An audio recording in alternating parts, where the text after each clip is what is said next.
Scouting. Welcome to the last day of our conference and sadly, the last day of our live studio. I'm Bia and I have been your host for this segment. I want to say thank you to all my guests of this live studio and thank you to all the participants that have been engaging and participating in the sessions of this conference. I think it's now time for us to recap. Greetings, conference. Welcome to the fourth day of our World Scout Conference.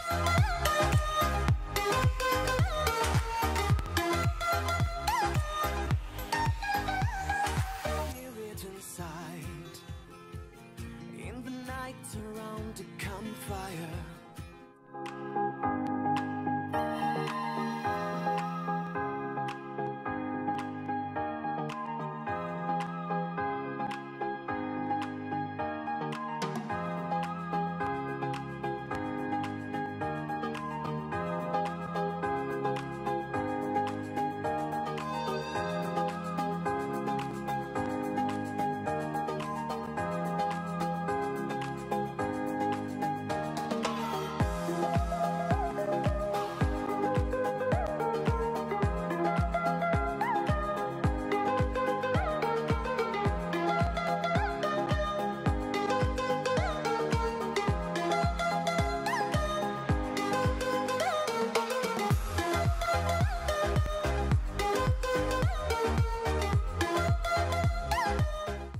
I'm pleased to announce for the 43rd World Scout Conference in 2024, the host will be Egypt.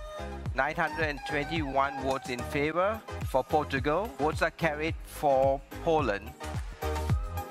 And they have elected the new chairperson of the World Scout Committee, Andy Chapman.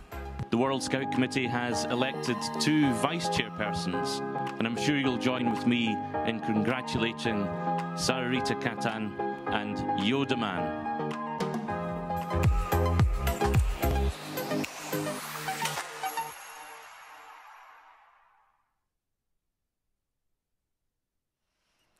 We have a super full day in the live studio today with participants from the 6 regions. So I have the pleasure to start with Anthony Gitonga from Kenya.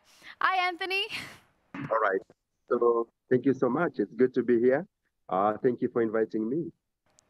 What was your favorite moment during this conference? Thank you so much. I think it's been absolutely good. It's been wonderful. To reconnect again, to catch up with colleagues and leaders, from different NSOs, from World Scouting, in a bid to make scouting better in the world. I think one good thing that we have seen in this particular conference is that scouting as a movement, scouting as an organization has not been left behind. We are at par with the world in terms of technology. I mean, for the first time, scouting has been able to deliver a world forum, a world conference virtually, bringing together more than 2,000 delegates from across the world. And we are coming to the end, and it's been good to see that in terms of voting, we've been able to do it. In terms of the resolutions, in terms of the expression, everything has been absolutely wonderful. And I think that's a good plus on our side. Thank you so much, Anthony, for joining me today.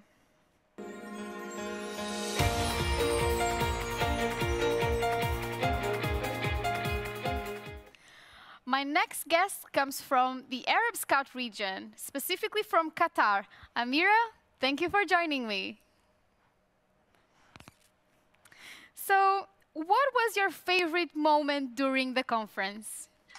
First, I would like to thank you for giving me this as opportunity. It has been my pleasure to join with you. My favorite moment was beginning part of the meeting hub and sharing my experience with other colleagues from other countries while gaining experience from them. Thank you so much, Amira, for accepting the challenge of being here with me. Welcome.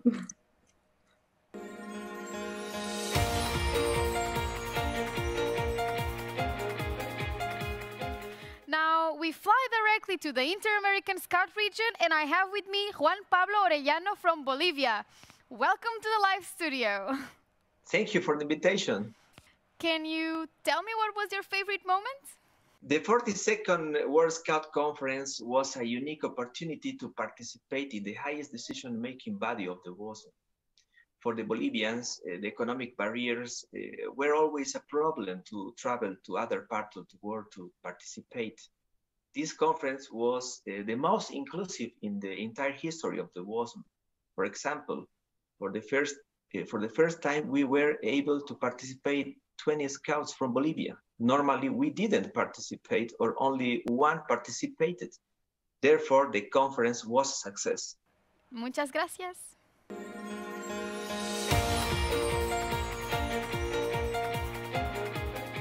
I now go back to Europe, and I have Colleen from France. And I believe that this is the first time that you attend a World Scout Conference as a delegate, right? So how was it for you? Hi, thank you very much for your question. Actually, it's really great to see how many people can be connected at the same time in the platform and to be able to connect with others. We are in a hub with 2 other countries. So we have like a mixed experience that allows us to meet people from all over the world with the platform, but also to have real like face-to-face connection here. So it's great to have both experiences and to discover this world event like that. And I'm really happy to take part in this adventure. I'm glad to hear that you had a great experience. Thank you so much for joining me.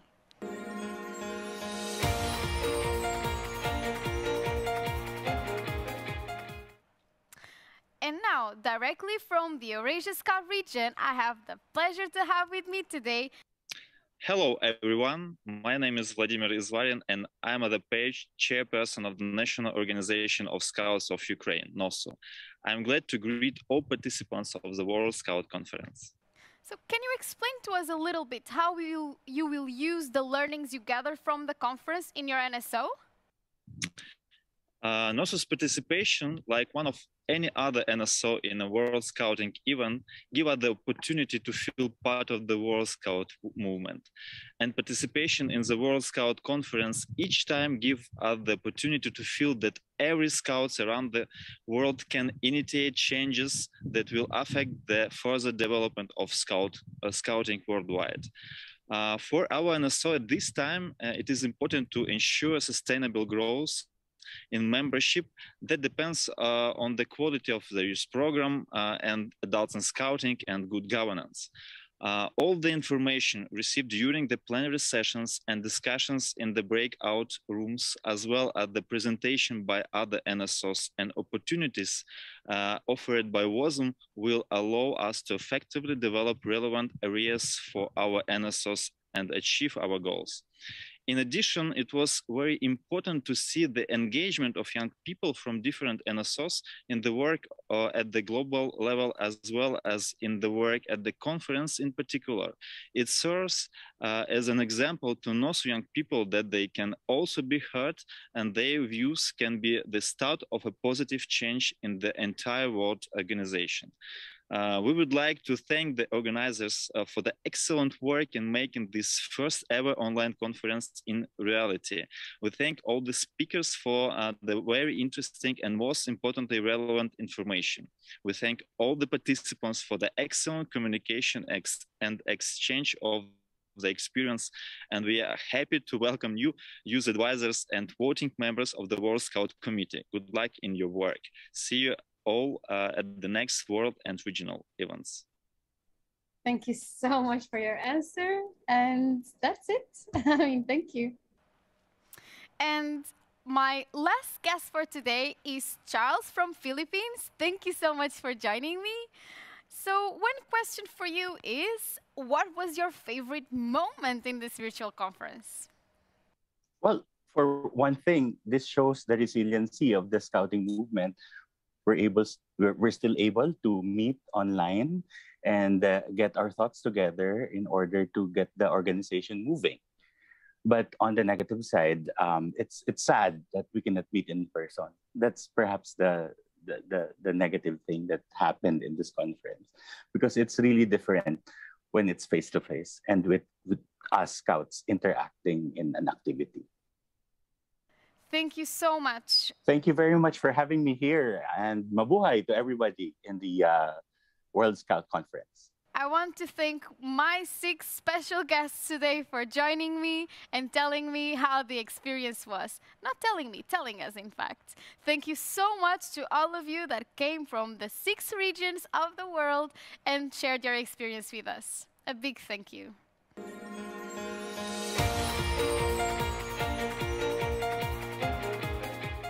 As this is called the live studio, I really want you to take you to the backstage to see a little bit of the behind the scenes and the team that it's making all the plenary sessions possible. Let's take a look.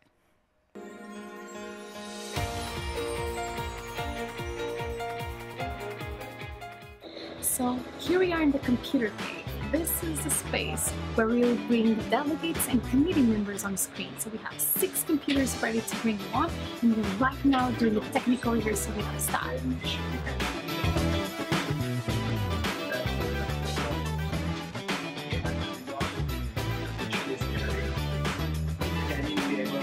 In the computer cave, we have 2 more computers, and in these ones we are able to show you the e-voting system, the live documents, and also some PowerPoints with important information. So in this space we are also making sure that the live streams are ready. So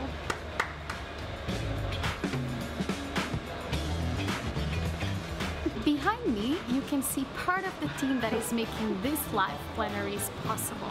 They check the sound, the videos, and all you see on screen that they are aligned, synced, and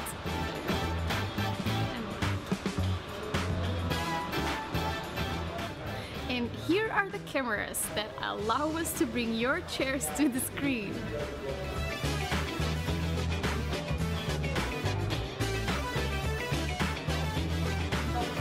In this area, we ensure that the voting system is working, we edit videos, we make the alignments of the show, and we solve some technical difficulties that might come. It's a place where a lot of our team of staff and volunteers stay during the show and has a great overview of everything that happens during the plenary session.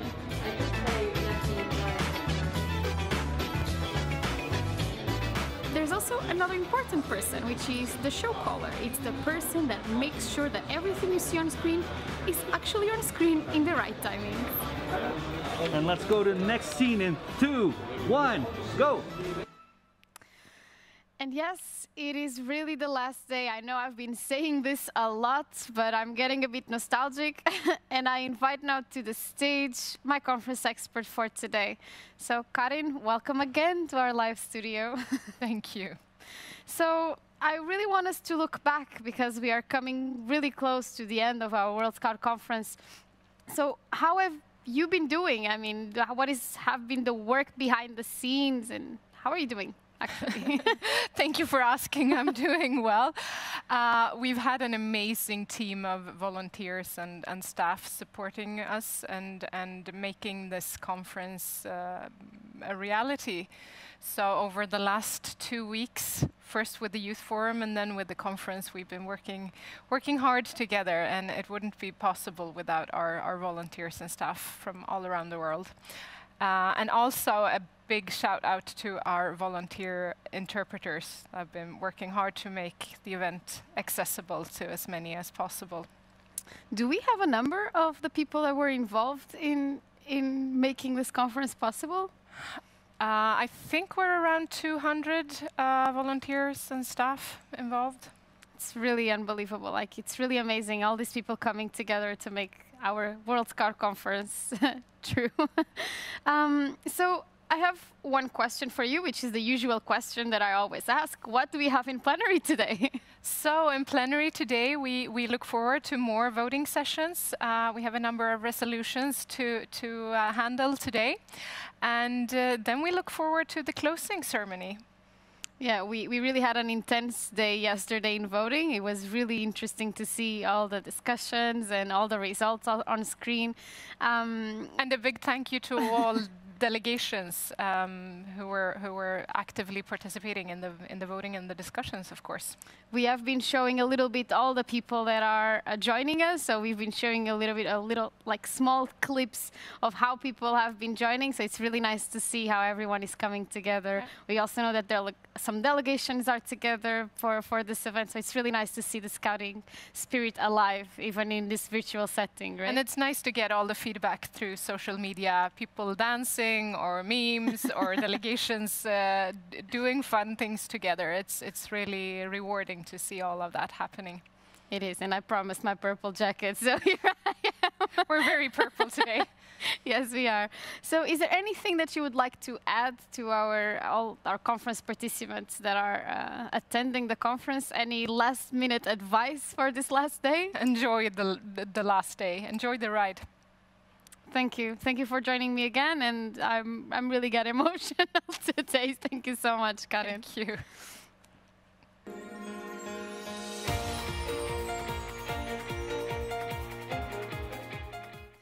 With the conference coming to an end, it's also the last time that I will tell you the top 3 of people who scored the highest amount of points. Congratulations to you 3. We hope that you had a lot of fun navigating between sessions and earning points. Thank you so much for your engagement. And I guess that's a wrap. Thank you for joining me in this 15-minute segment before your plenary session, and enjoy the rest of the conference.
Dear friends in Scouting, this event has been prepared to be a positive and engaging experience of decision-making for the future of World Scouting. We want to make this event meaningful and enjoyable for you. To be as inclusive as possible, we offer all the plenary sessions in our 5 WSUM working languages. To do so, go to Session Information and click on the Turpie button. You can then select the language in which you would like to follow for the plenary session. If you have any challenges, please reach out to our dedicated help desk team. On the platform's bottom right corner, you will see the help icon. Here, you can get access and connect with the support team. Delegates are entitled to ask their questions related to the plenary discussions using the live Q&A section. We will do our best to address all your questions either through written responses or directly on stage.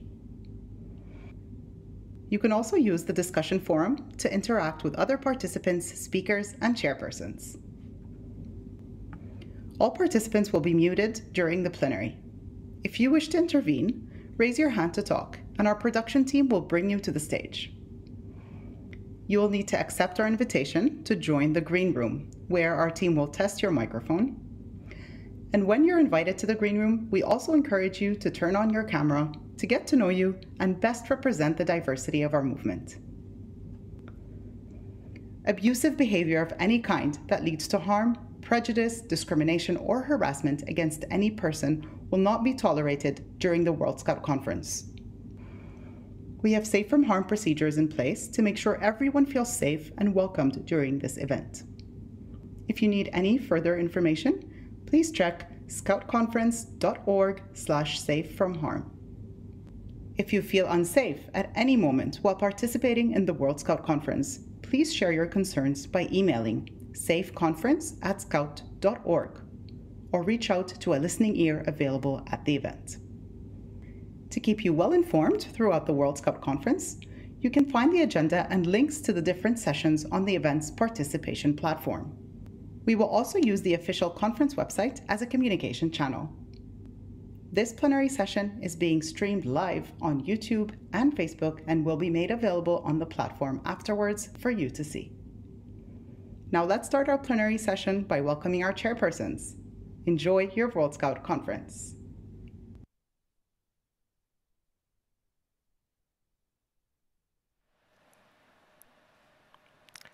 Good morning, good afternoon, good evening, conference. Friends in Scouting, welcome to the 5th and the last day of the first ever virtual World Scout Conference. We hope you have had an exciting 4 days of engagement, discussion, learning, and decision making. My name is Mohammed Omar Mo from Egypt, and I'm honored to be the chair for the last day of the conference. Before we start, I would like to repeat that you can still support National Scout organizations impacted by the global pandemic through the Re-Energizing Scout Fund. Please donate to this project on the Scout donation platform. We would like to thank NSOs who have already made donations. All funds raised will be directed to support NSOs in this recovery efforts. Today, on the last day of the World Scout Conference, we will reconvene the voting.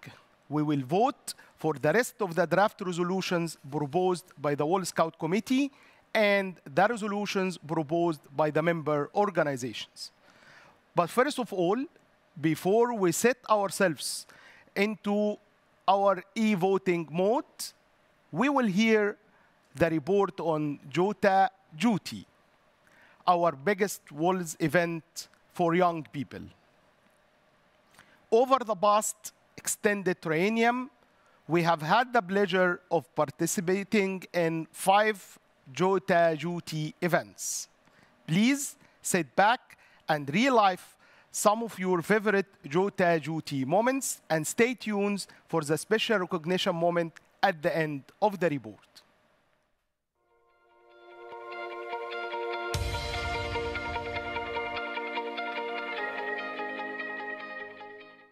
JOTA-JOTI is the world's largest Scout event taking place on the internet and over the airwaves.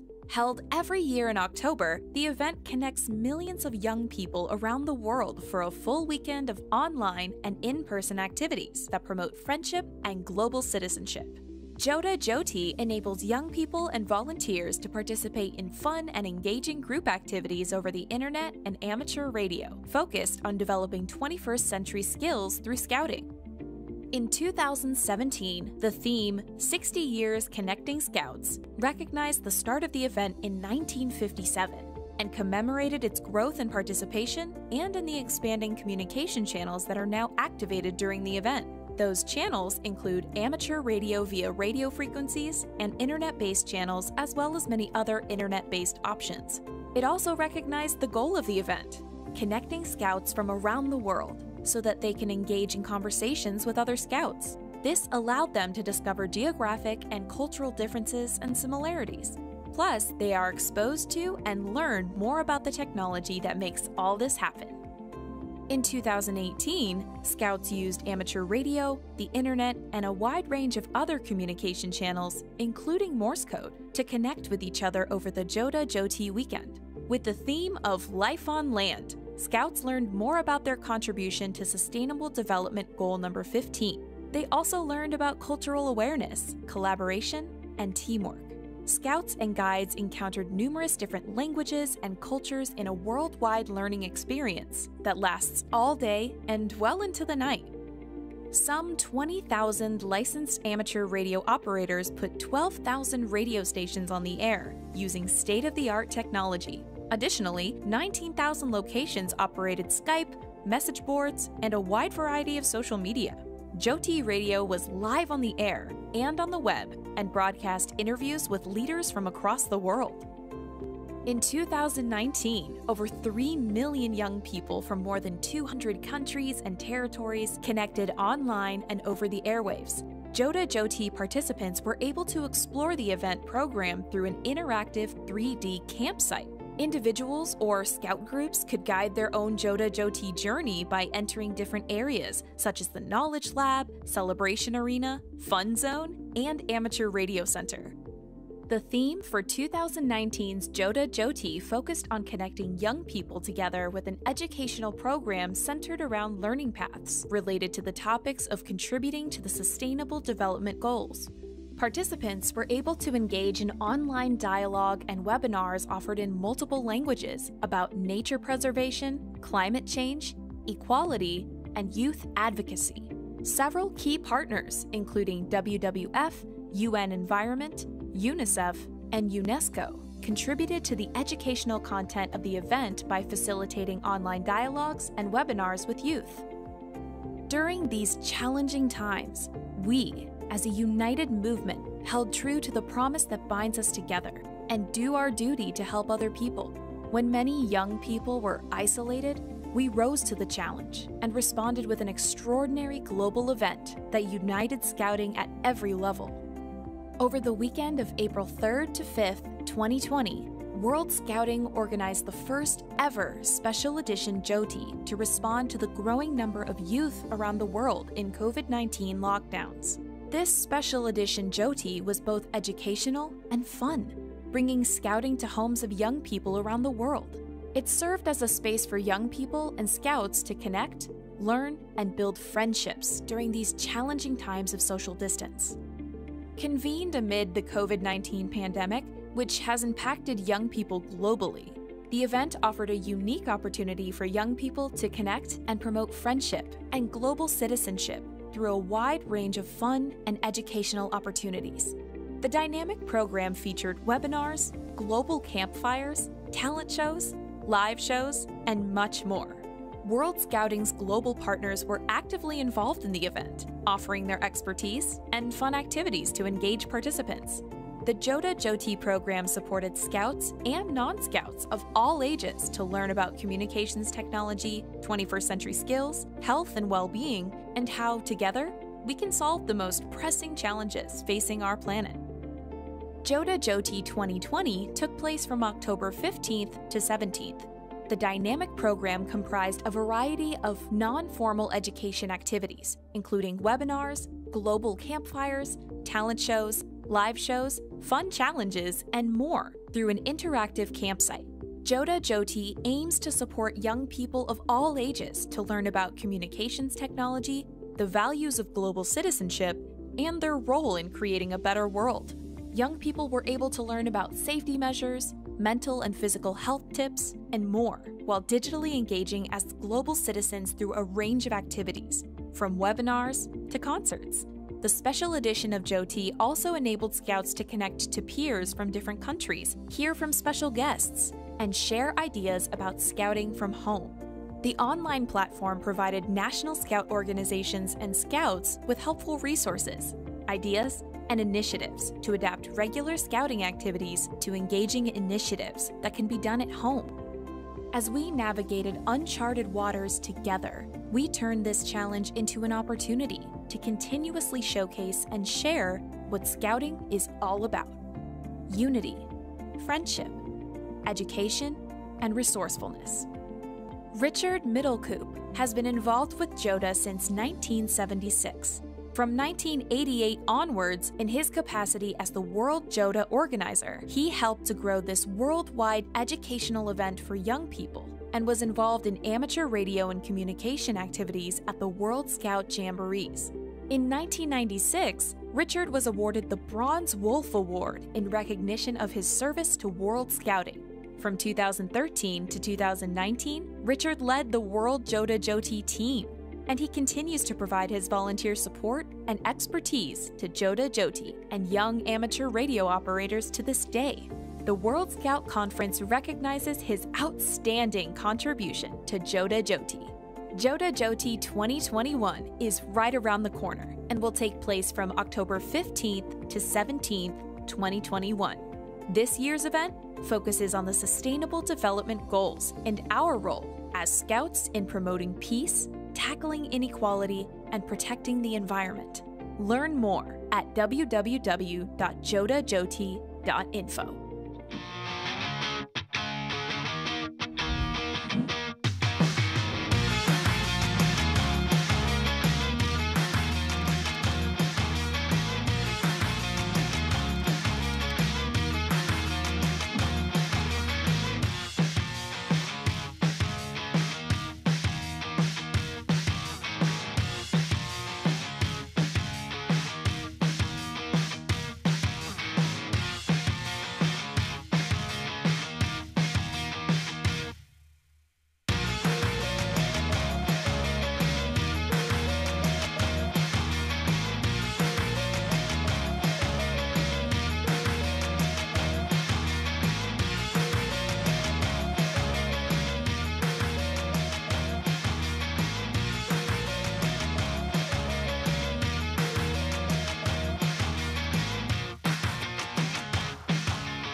Thank you for the report. JOTA-JOTI has truly become relevant to young people around the world when we have all been forced to stay at home and we haven't been able to meet in person. JOTA-JOTI was an opportunity for young people to learn and to meet new friends from around the globe. And it was time to reimagine JOTA-JOTI staying true its purpose. We will now proceed with our first voting session of the day. I invite all delegations to go back into the e-voting system so to be ready to cast your votes. First, we will get a reminder in how the voting system works.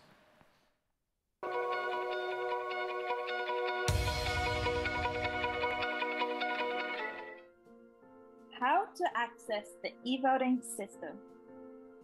To access the conference e-voting system, after creating your account, go to vote.scout.org. Note that this is a different URL than the one used for the Youth Forum. We recommend that you bookmark this page for easy access throughout the event. The head of delegation is to log in with their registered email address and use the personalized password set when creating their account. Note that the link provided in the invitation email is expired as soon as the account is activated. If you forgot your password or wish to change it, click on the Forgot Password link below the login button. Remember that the preferred browsers are Chrome, Edge, and Safari. The e-voting system will not function on your mobile, and its user experience will be reduced with any other browser.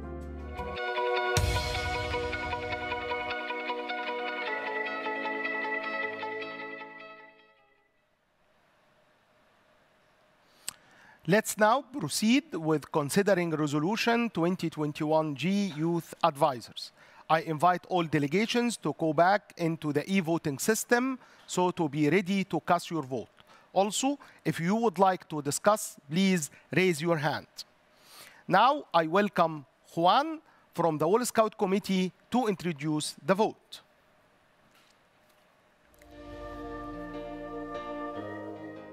Hi. Resolution 2021-G, Youth Advisor to the World Scout Committee, aims to further strengthen youth engagement at all levels, including World Scout Committee itself and its substructures, based in the confidence on the Scout movement's readiness to improve and accelerate the progress on youth involvement in decision-making. The proposal further requests member organizations to recognize their critical responsibility towards youth involvement, as they are the only entities able to nominate young people as candidates for regional and world committees, as well as delegation members. The proposal requests the World Scout Committee to implement and strengthen a series of measures within WSOM's structures in the next triennium. This includes removing structural barriers hindering youth involvement in World Scouting, involving young people in operational framework, and proposing amendments to the conference rules to strengthen diversity of World Scout Committee candidates. The proposal also requests World Scout Committee to strengthen support to member organizations in this area. This includes establishing and promoting a social contract for member organizations to commit themselves to nominate young people to regional and world committees, as well as supporting the delivery and training to young people in assuming leadership roles in national, regional, and world structures. After all this work is done, we hope to be in a position at the end of the next triennium to discontinue the youth advisor system that was created as a transitional measure. Thank you.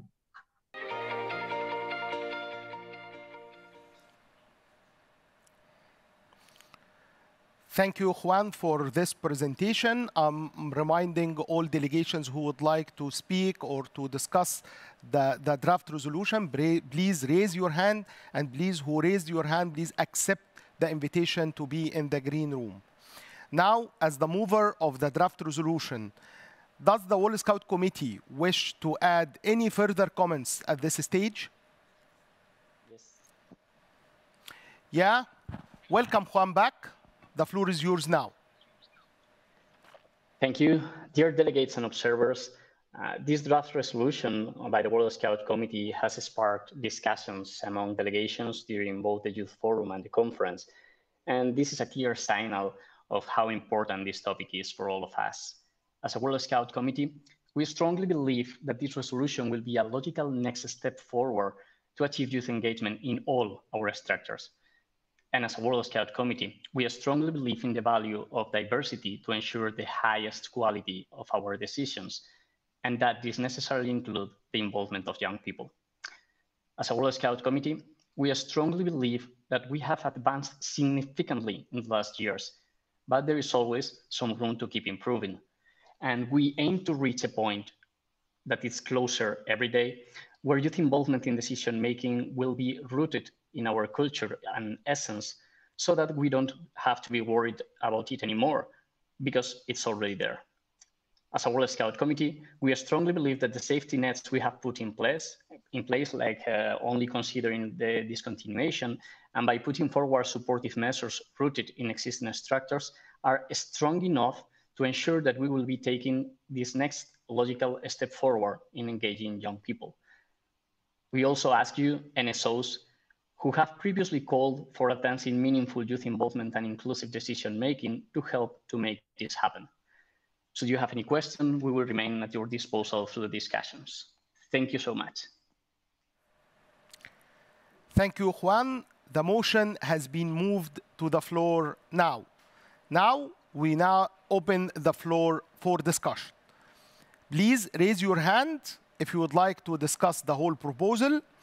And please, delegations wishing to speak, taken in order of hands raised. When you are invited to the green room, please accept the invitation to the green room to be able to be on the stage. We have a lot of raised hands now, and please accept the invitation to be able to be on the stage.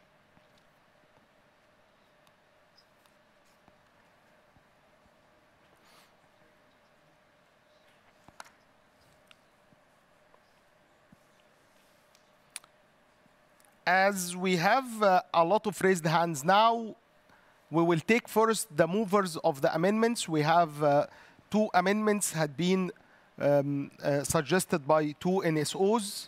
If we can have the first mover, United Kingdom, for the mover of the first amendments.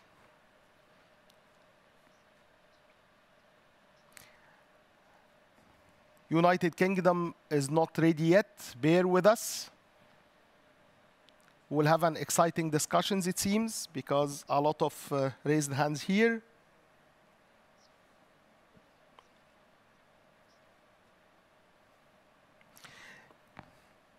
Yeah, I think we will accept now Australia. I can see they are raising hand. They are not the mover of the amendments, but they might be ready now in the green room.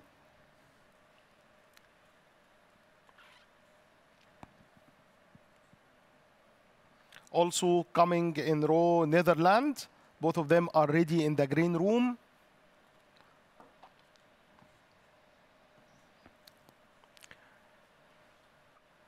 We are working on both of them now.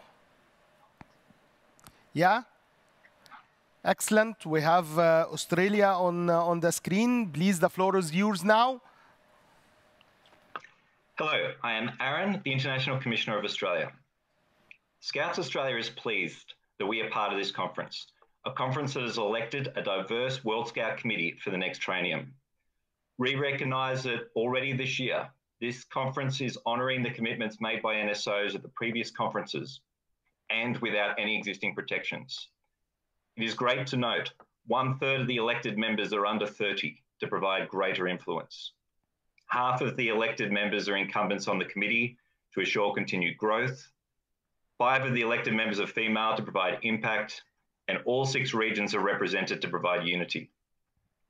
With the concept of a new event incorporating World Scout Conference and World Scout Youth Forum adopted yesterday, and our renewed commitment to youth engagement, there is considerable momentum and realistic opportunity for even more young people to apply for the World Scout Committee outright at the next event. This also means that young people are empowered to apply for other significant positions in regional and national levels. Any attempt to introduce a quota or measure is not necessary. It introduces artificial barriers that prevent further expanding the diversity on our committee. There are several ways the World Scout Committee can support the increased inclusion of young candidates being elected in future trienniums that will guarantee effective and genuine full youth participation in decision-making. We do not require a quota to force ourselves to fulfil our commitment to young people being elected to the committee. We must remain true to the core values of Scouting and to the commitments each NSO made in voting for resolutions at these conferences. And we must not delay reporting on, addressing, and overcoming other structural barriers. I therefore encourage all delegations to vote against these amendments as we move to achieve complete realisation of our youth engagement objectives. Thank you. Thank you, Australia. I just would like to remind all the speakers with the 2 minutes who are the maximum, the limitations for each delegations. Now we have Netherlands ready in the green room. Can we accept the Netherlands, please? Bringing them on the stage. And please, all the raised hands, accept the invitation to be in the green room. We have the Netherlands now on the screen. The floor is yours, and please be restricted to the 2 minutes. Thank you, Mr. Chair. My name is Bart, and I will speak on behalf of Scouting Nederland. Dear delegates, Scouting Nederland does not support the First Amendment to 2021G, and we will vote against this amendment. Resolution 21G, as originally proposed, provides 3 very concrete solutions to ensure youth involvement at the highest level. First of all, a social contract, ensuring a public commitment to youth involvement from all NSOs signing it. Secondly, the possibility to extend the call for committee members, if deemed necessary. And thirdly, a report on the current state of youth involvement within WASM. The UK proposed amendment instead removes two of those solutions and instead aims for an extended deadline on the report. Now, we do support the call for the report, but not if it comes at the cost of concrete measures. Removing these measures for youth involvement and instead presenting a report at a later moment postpones a conclusion to this long ongoing debate and leaves us in continued uncertainty about our status, about a temporary status. Rejecting this amendment instead means we can actually move forward and go on with meaningful youth engagement. As we have seen, 4 of the newly elected committee members are under 30, and that proves that both NSOs and WASM are already making serious work of youth involvement. The trend over the past decade shows that we, as a movement, are making significant steps and moving forward. So let's now take the leap, reject this amendment, and support the original resolution. Thank you. Thank you, Netherlands.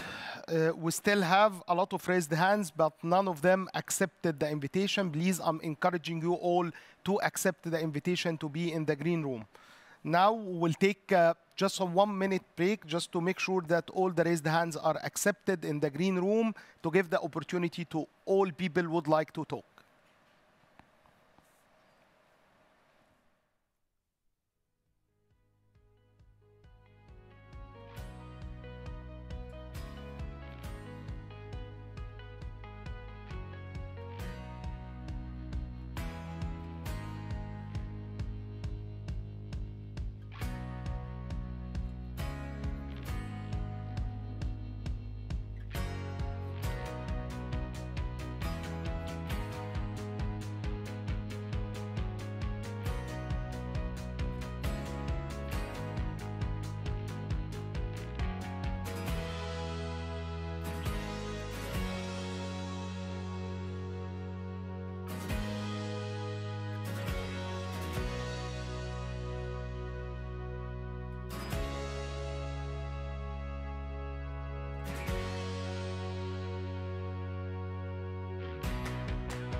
Welcome back, conference. In the past 2 days of the voting, the system got used to have only 2 or 3 raised hands. Now we have 6 or 7 people are raising hands, but it seems that the system is not used for this. Please, I'm asking you to raise your hands again, lower your hand, and raise it again, just to restart our process. Sorry for the inconvenience, but we would like to make everything is clear for all of you. Thank you.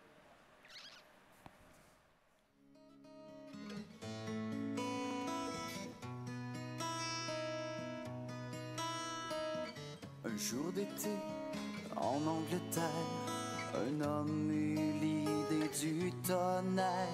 100 ans plus tard, on parle de lui. 100 ans plus tard, il nous unit. C'est lui qui a fait notre histoire. Il sera toujours dans nos mémoires. Scout un jour, scout toujours. Déjà un siècle et toujours prêt. Scout un jour, scout toujours. Toute ma vie je serai vrai.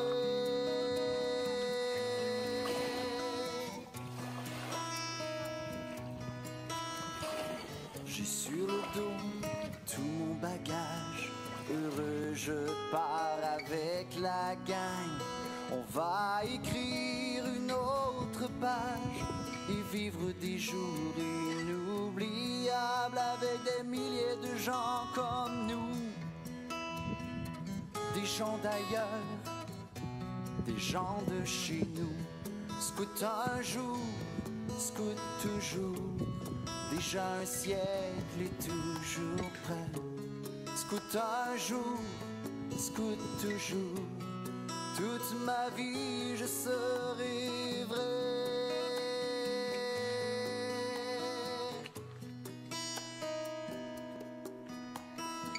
On va se faire de grandes amitiés.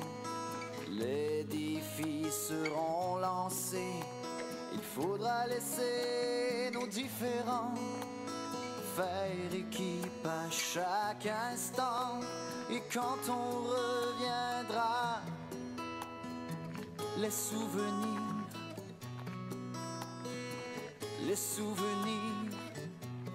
resteront là. Scout un jour, scout toujours.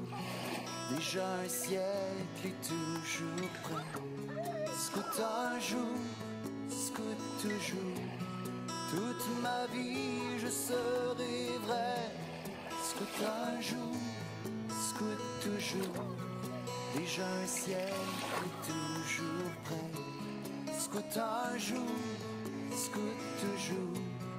Toute ma vie je serai vrai. Scout un jour, scout toujours. Déjà un siècle et toujours prêt. Scout un jour, scout toujours. Toute ma vie je serai vrai.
Welcome back. We are still facing some challenges from a technology point of view, but we will be here very soon. We will have now an impact story, a nice video. Enjoy it, and we will come back after a few minutes. My name is Patrick. 22 years old, a scout from South Sudan, Juba town. South Sudan got its independence in 2011. It's not an easy thing to grow up in such a country. We live with that heart of being scared every day. There's a lot of problems. One of it is water problems, especially to young boys and girls all over South Sudan. Even the economic crisis itself is too high. You can't even have access to proper meals. Sometimes we eat once in a day. Sometimes you sleep hungry. Lack of water affects these young boys and girls, the children in schools. They move long distance to look for water, in search of water. And then even the heat itself in South Sudan, the temperature is always higher.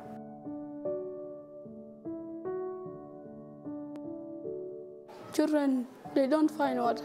Children were going out to bring the water for those people who are washing the cars.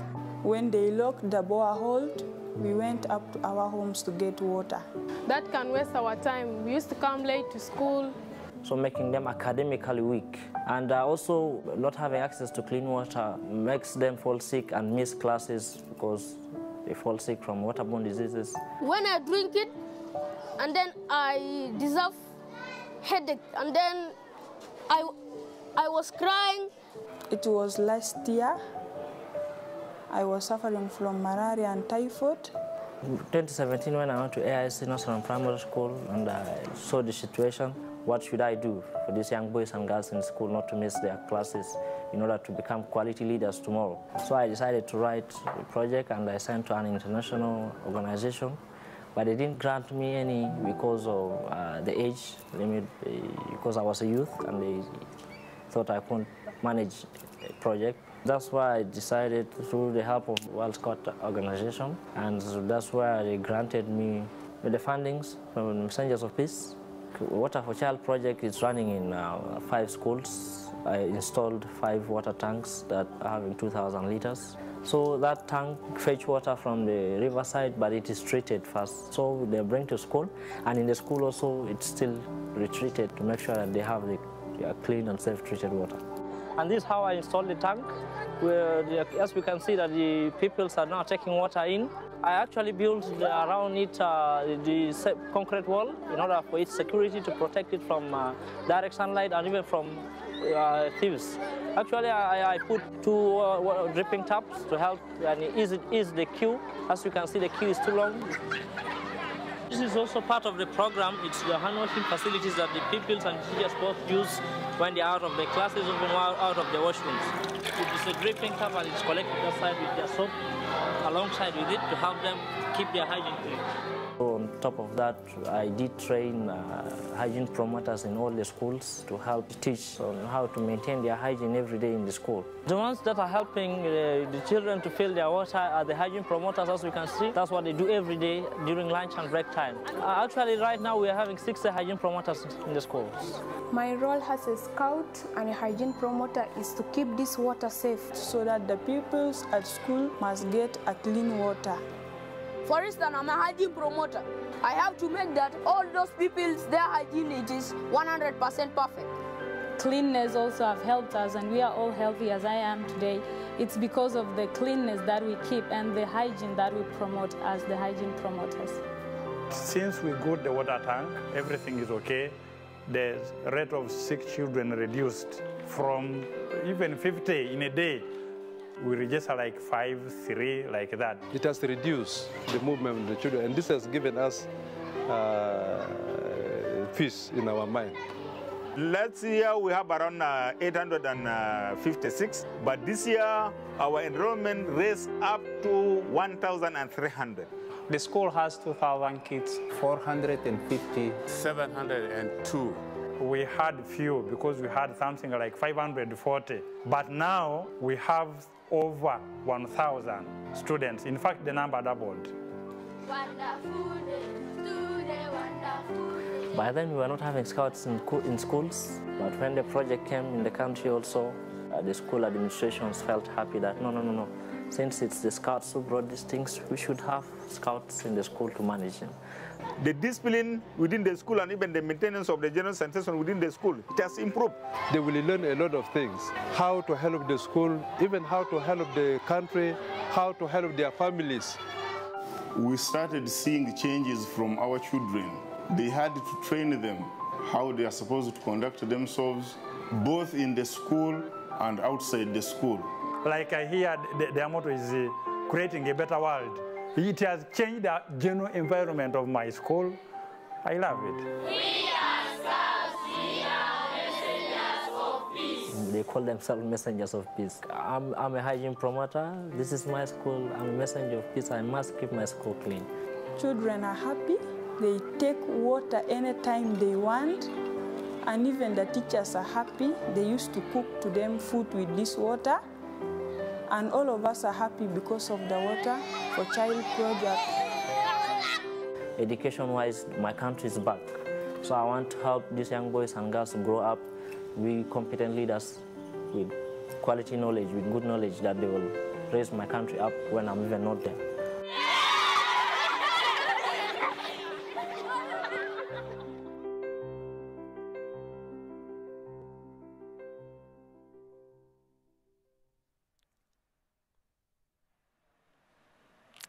Welcome back, conference. We are still working on the technological challenges. We will be here very soon. We'll go for a short break, and once we are ready, we get back to you. Stay tuned.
Un jour d'été en Angleterre, un homme eut l'idée du tonnerre. 100 ans plus tard, on parle de lui. 100 ans plus tard, il nous unit. C'est lui qui a fait notre histoire. Il sera toujours dans nos mémoires. Scout un jour, scout toujours. Déjà un siècle est toujours prêt. Scout un jour, scout toujours. Toute ma vie je serai vrai.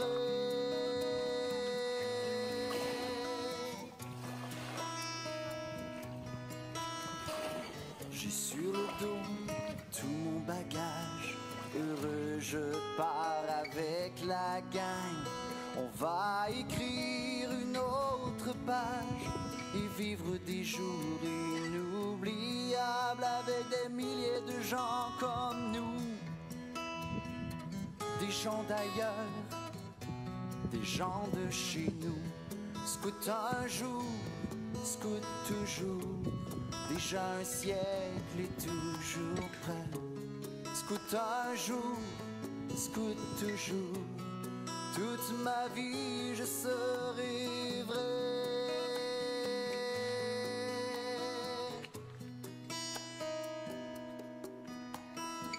On va se faire de grandes amitiés, les défis seront lancés.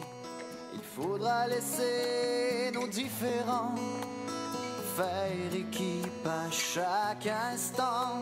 Et quand on reviendra, les souvenirs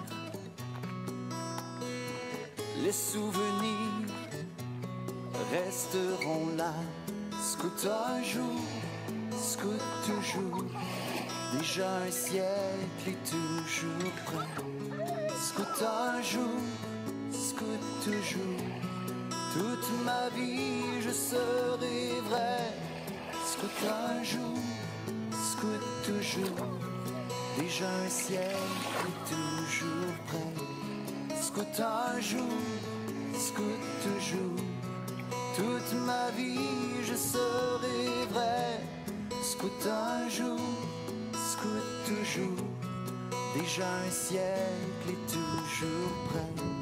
Scout un jour, scout toujours, toute ma vie je serai vrai.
Un jour d'été en Angleterre, un homme eut l'idée du tonnerre.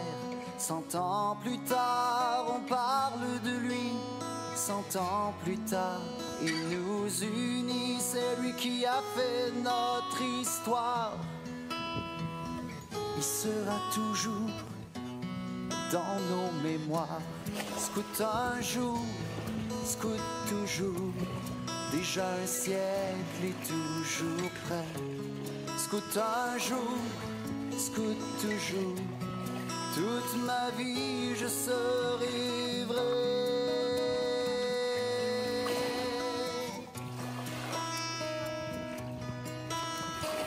J'ai sur le dos tout mon bagage, heureux je pars avec la gang. On va écrire une autre page et vivre des jours inoubliables avec des milliers de gens comme nous. Des gens d'ailleurs, des gens de chez nous. Scout un jour, scout toujours, déjà un siècle et toujours prêt. Scout un jour, scout toujours, toute ma vie je serai vrai.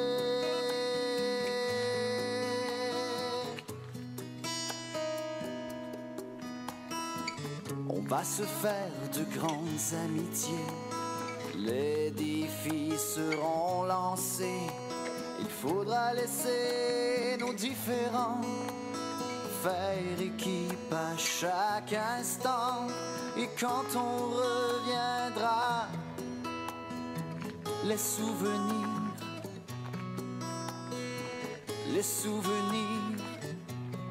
resteront là.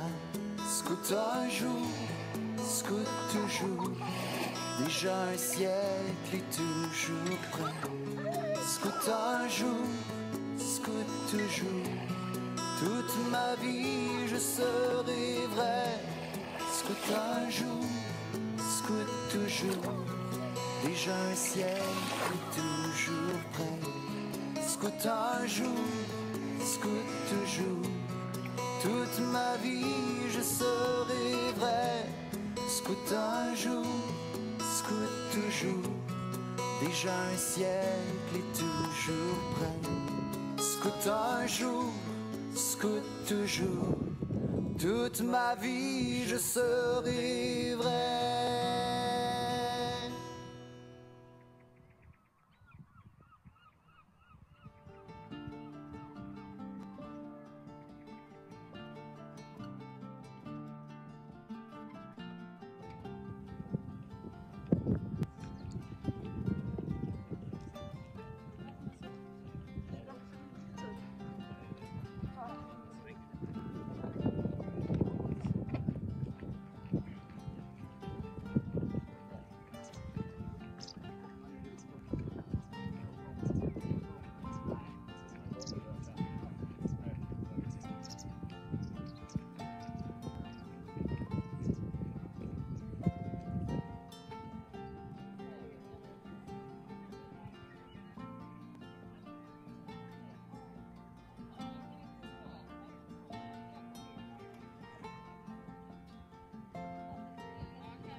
Welcome back. It seems that the technology was challenging our competences as scouts and challenging our motto that we are always prepared. I'm happy that I announced that we succeeded to have an alternative way to hear you discussing about the resolution. We are asking all delegates who wish to address the conference regarding the draft resolution 2021G to join us on the Zoom link shared in the live discussion forum for the platform, from where we will bring you on the screen. But bear with us, it will take a little moments while we are bringing you from the Zoom to the screen. Again, if you would like to discuss the draft resolution 2021G, please use the Zoom link shared in the live discussion forum of the platform. It's shared now on the platform. Who would like to discuss, please join this link and we will bring you to the screen. Donc, aux délégations qui préfèrent la langue française, je vais aussi le répéter encore une fois en français. On a des petits soucis avec notre fonction pour lever la main. Donc, afin de le permettre de vous inviter sur scène, on vous invite à nous joindre dans le Zoom link que vous trouvez en fait dans notre fonction de chat, donc dans la discussion live. Donc pour arriver sur scène, vous pouvez entrer le channel Zoom où vous trouvez le lien dans le chat. Merci.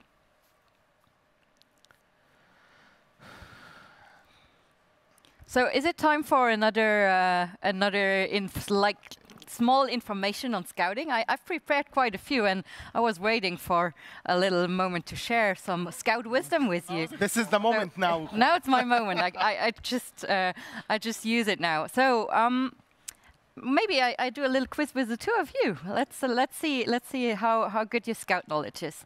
How many laws were in the original Scout law? So you know that today we have 10 different points in the Scout law. How many laws were there in the original one? Do you know? I can already tell you it weren't 10, so... Yeah, there were 9 actually. No. There were 9, and the 10th one was added later, so... Are you just looking at my screen too? No, actually, I wrote the script with you. So I was part of also helping with this equation. What do you expect, Jonah, in this moment? Definitely we read from your screen. No, actually, this is part of the quiz. We thought for moments like this, we should be bringing some of the conversations, and we thought this is one of the fun facts, actually. However, I would like to ask the delegates if they know what the 10th law that was added. That would be a good one. This is the question, yeah. Yeah. You know, one more thing. One more question. Okay, one more. Okay, but please don't tell people the answer. What does the rope around the fleur de lis means? You remember yesterday we talked about the fleur de lis. So there you have a rope around it. You'll see it here on my uniform. What does it mean? Like, what's the symbol for it? You know it? Well, I'm not going to ask you now. Yeah. Do you know it, Mo? No, I will read it from the screen also. Yeah. So the rope tied together by a reef knot represents the worldwide family of the Scout movement, with the knot symbolizing the strength of our unity. So. I think we have one ready now. Yeah. Oh, we have. Yes. So I think this is the moment that we are waiting for. Yes. But we have on the stage now. Yeah. I will hold on. Yes, okay. You can continue, Jonah. Yeah, it seems that we will have it the rest of the session like this. Okay, UK, please help me out here. Okay, maybe just to reflect on these 4 or 5 days so far, and just to tell you, like, some of the feedback we received on the accessibility of the conference, and true in this moment. The technology maybe is challenging to allow delegates to come, especially for a topic that is so anticipated by many delegates to discuss youth engagement and this resolution in particular. But it's incredible to see how technology made it possible for many delegations to be part of this experience. I think some of the messages, and we refer to Bolivia, their note about how the conference became more accessible to them. Many of them, they never traveled to a World Scout conference or a youth forum, and they found it easy this time to just be part of that experience.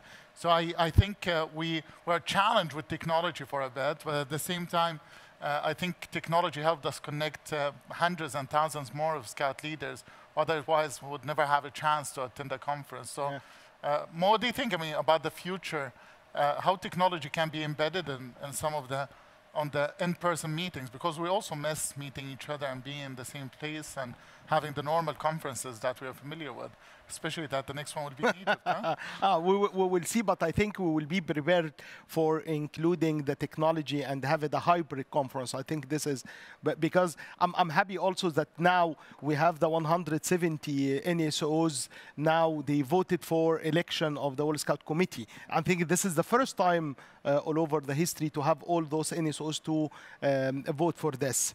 Yeah, I think we need to move on.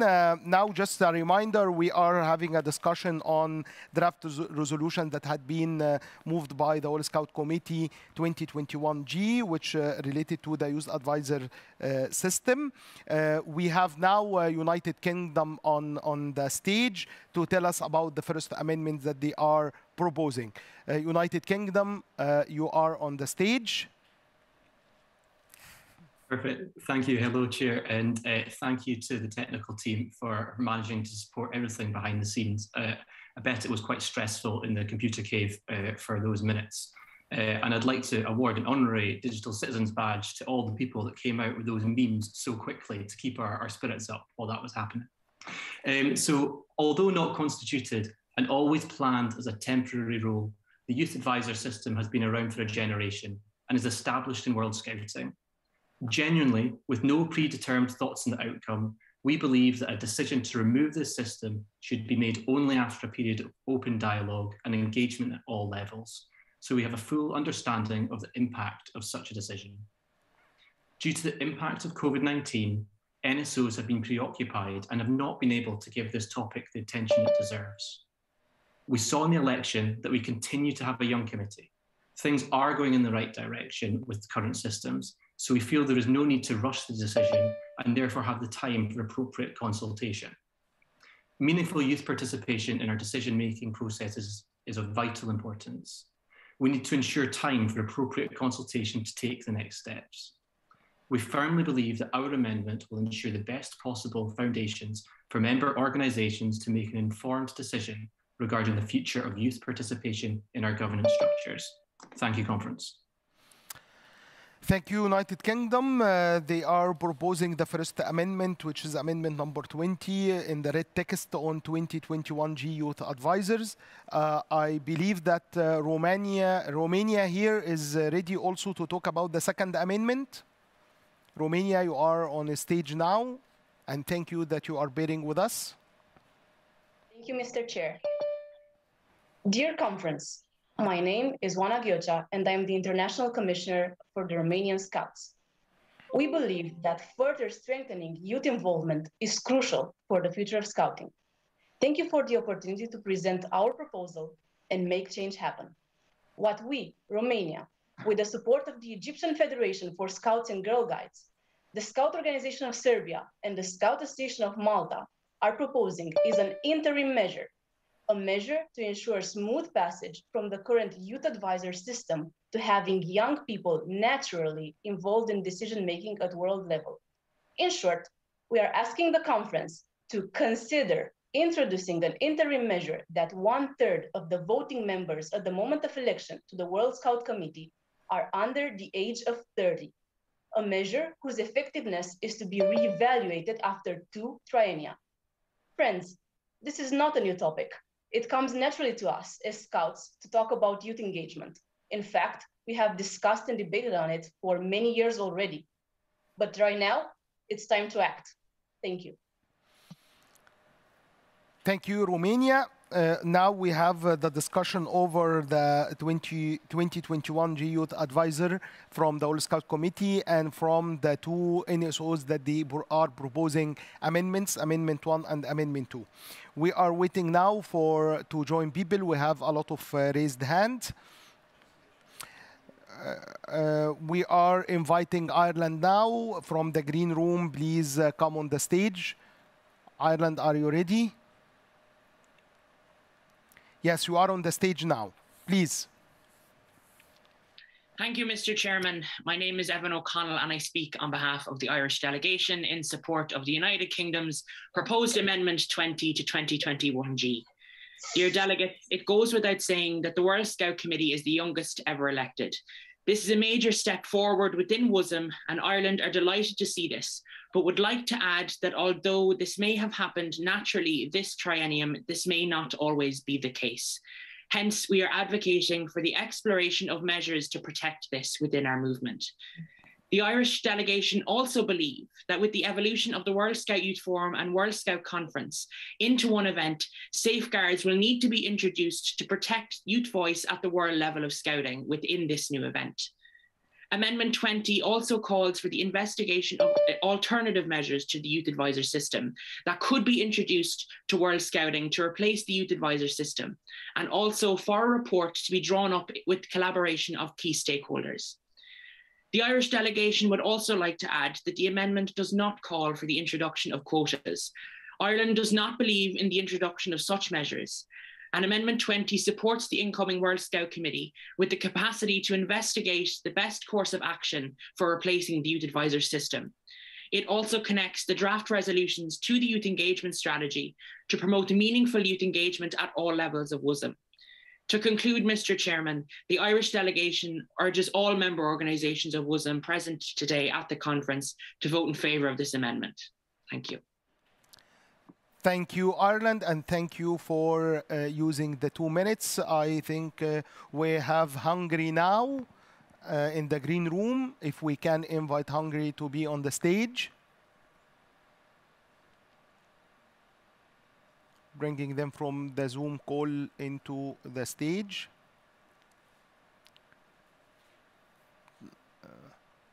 They are on the way. Please bear with us. Thank you so much for this. We have also some of the raised hand, and we are handling them now from the Zoom call to the green room.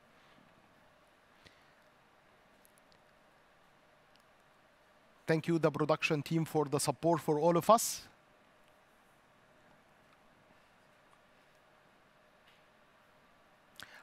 Yeah, hungry now on the stage. You have the floor now. Thank you, Mr. Chairperson, and hello, conference. My name is George from the Hungarian delegation, and regarding amendment number 21, I'd like to tell you my story. I was a boy coming from a difficult background, and after scouting at the age of 10 into a small suburban scout troop. I became a patrol leader at the age of 15, became the first ever World Scout Jamboree participant from my troop 2 years later. And later on, I took various positions in my NSO until being here as a delegate of the association.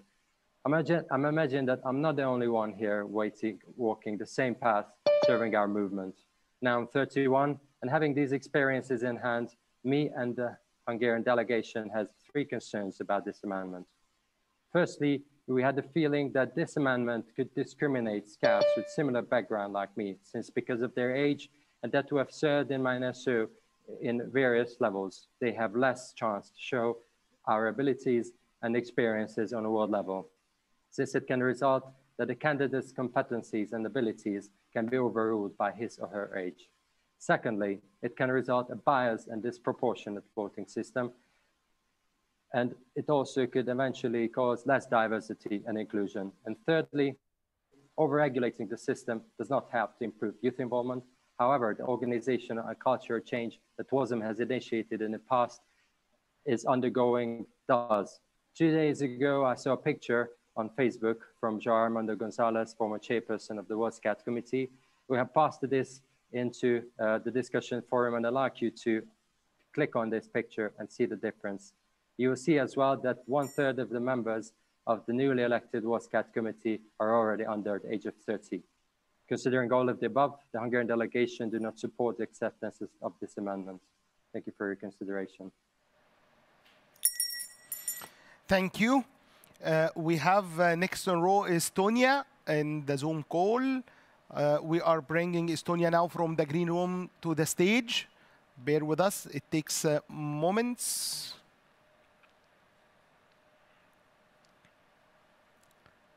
We are trying to give the opportunity for all people that raised hands to be and to discuss this important draft resolution. And Estonia on the way. Estonia on the stage now. Yeah, please, the floor of yours. Thank you, Mr. Chair. Dear conference, I'm Annika, the International Commissioner of Estonian Scout Association, and would like to add on the amendment number 21. Firstly, supporting the points made by the previous speaker, the Hungarian delegation, and acknowledging that youth engagement is of huge importance. We believe that use of quotas does not guarantee us quality and meaningful youth engagement, but can instead result in biased voting process. For example, in extreme cases, a difference of age of just a few days gives a much higher chance of succeeding to the slightly younger candidate. In this case, quota can result in candidates' competencies and abilities being overruled by their age. While the quota ensures a definite number of youth representation, it doesn't assure their competence. Quota is a very strong restriction given by the World Scout Conference to the delegations of NSOs and effectively restricts them from freely appointing delegation of their choice. Therefore, can be an issue with democratic decision-making. To include quota is not a suitable way to ensure youth involvement, and in the long term can even bring harm. During this conference, we have also adopted the youth engagement strategy, which is a step to naturally, sustainably, and meaningfully improve and increase youth engagement. Therefore, I would encourage you to vote against this amendment in order to sustain the agility, competence, and diversity in all its dimensions of the World Scout Committee, with putting the responsibility on the member organizations, trusting the process made so far, as well as examining different incentives for meaningful youth involvement. Thank you. Thank you so much, Estonia. We have a lot of raised hands. Why? I just would like to remind you to be concise for the 2 minutes. We would like to take all the people. And also, if we found your point of view had been said, please try to give an opportunity to another point of view. We would like to make sure that we are inclusive for all people that they raised hands. And thank you for bearing with us. Now we are waiting for who is coming next.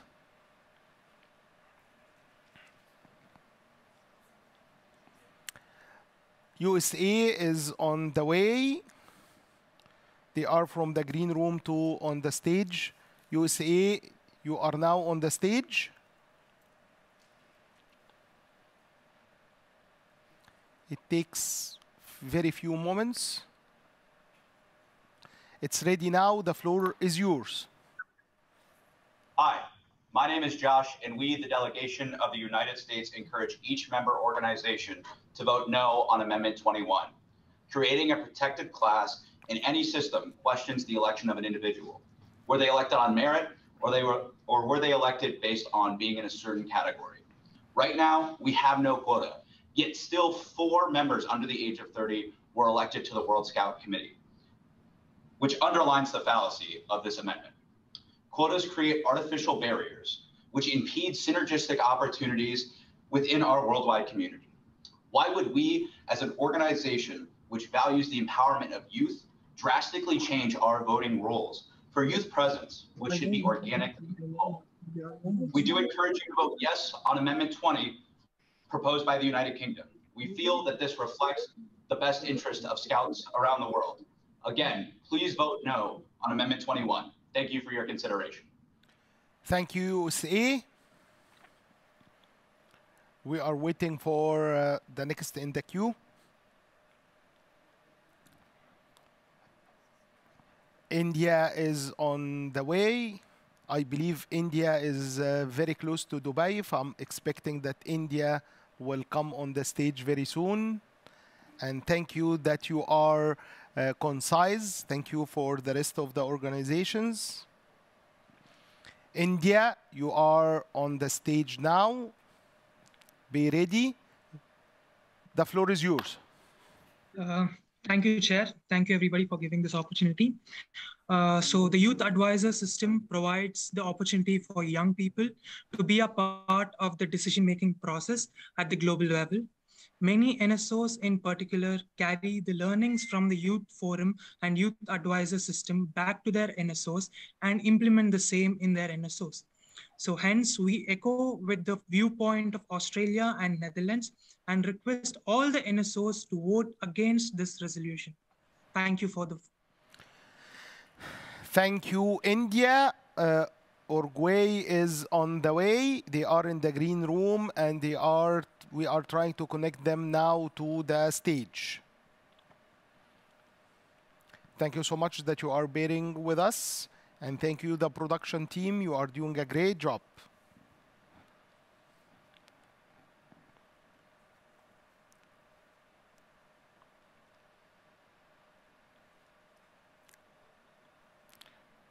Now, they are on the way. Now you are on the stage. Uruguay, the floor is yours. Hello. We have more of a technical question about the Amendment 21. We are not sure if our current constitution allows this amendment to be carried through as it is written right now. So it's more like a question for the task force who has the knowledge about this type of issues. Thank you, Uruguay. We will get back to the Constitution Committee and we will try to find the answer and get back very soon. Now we have Serbia on the stage.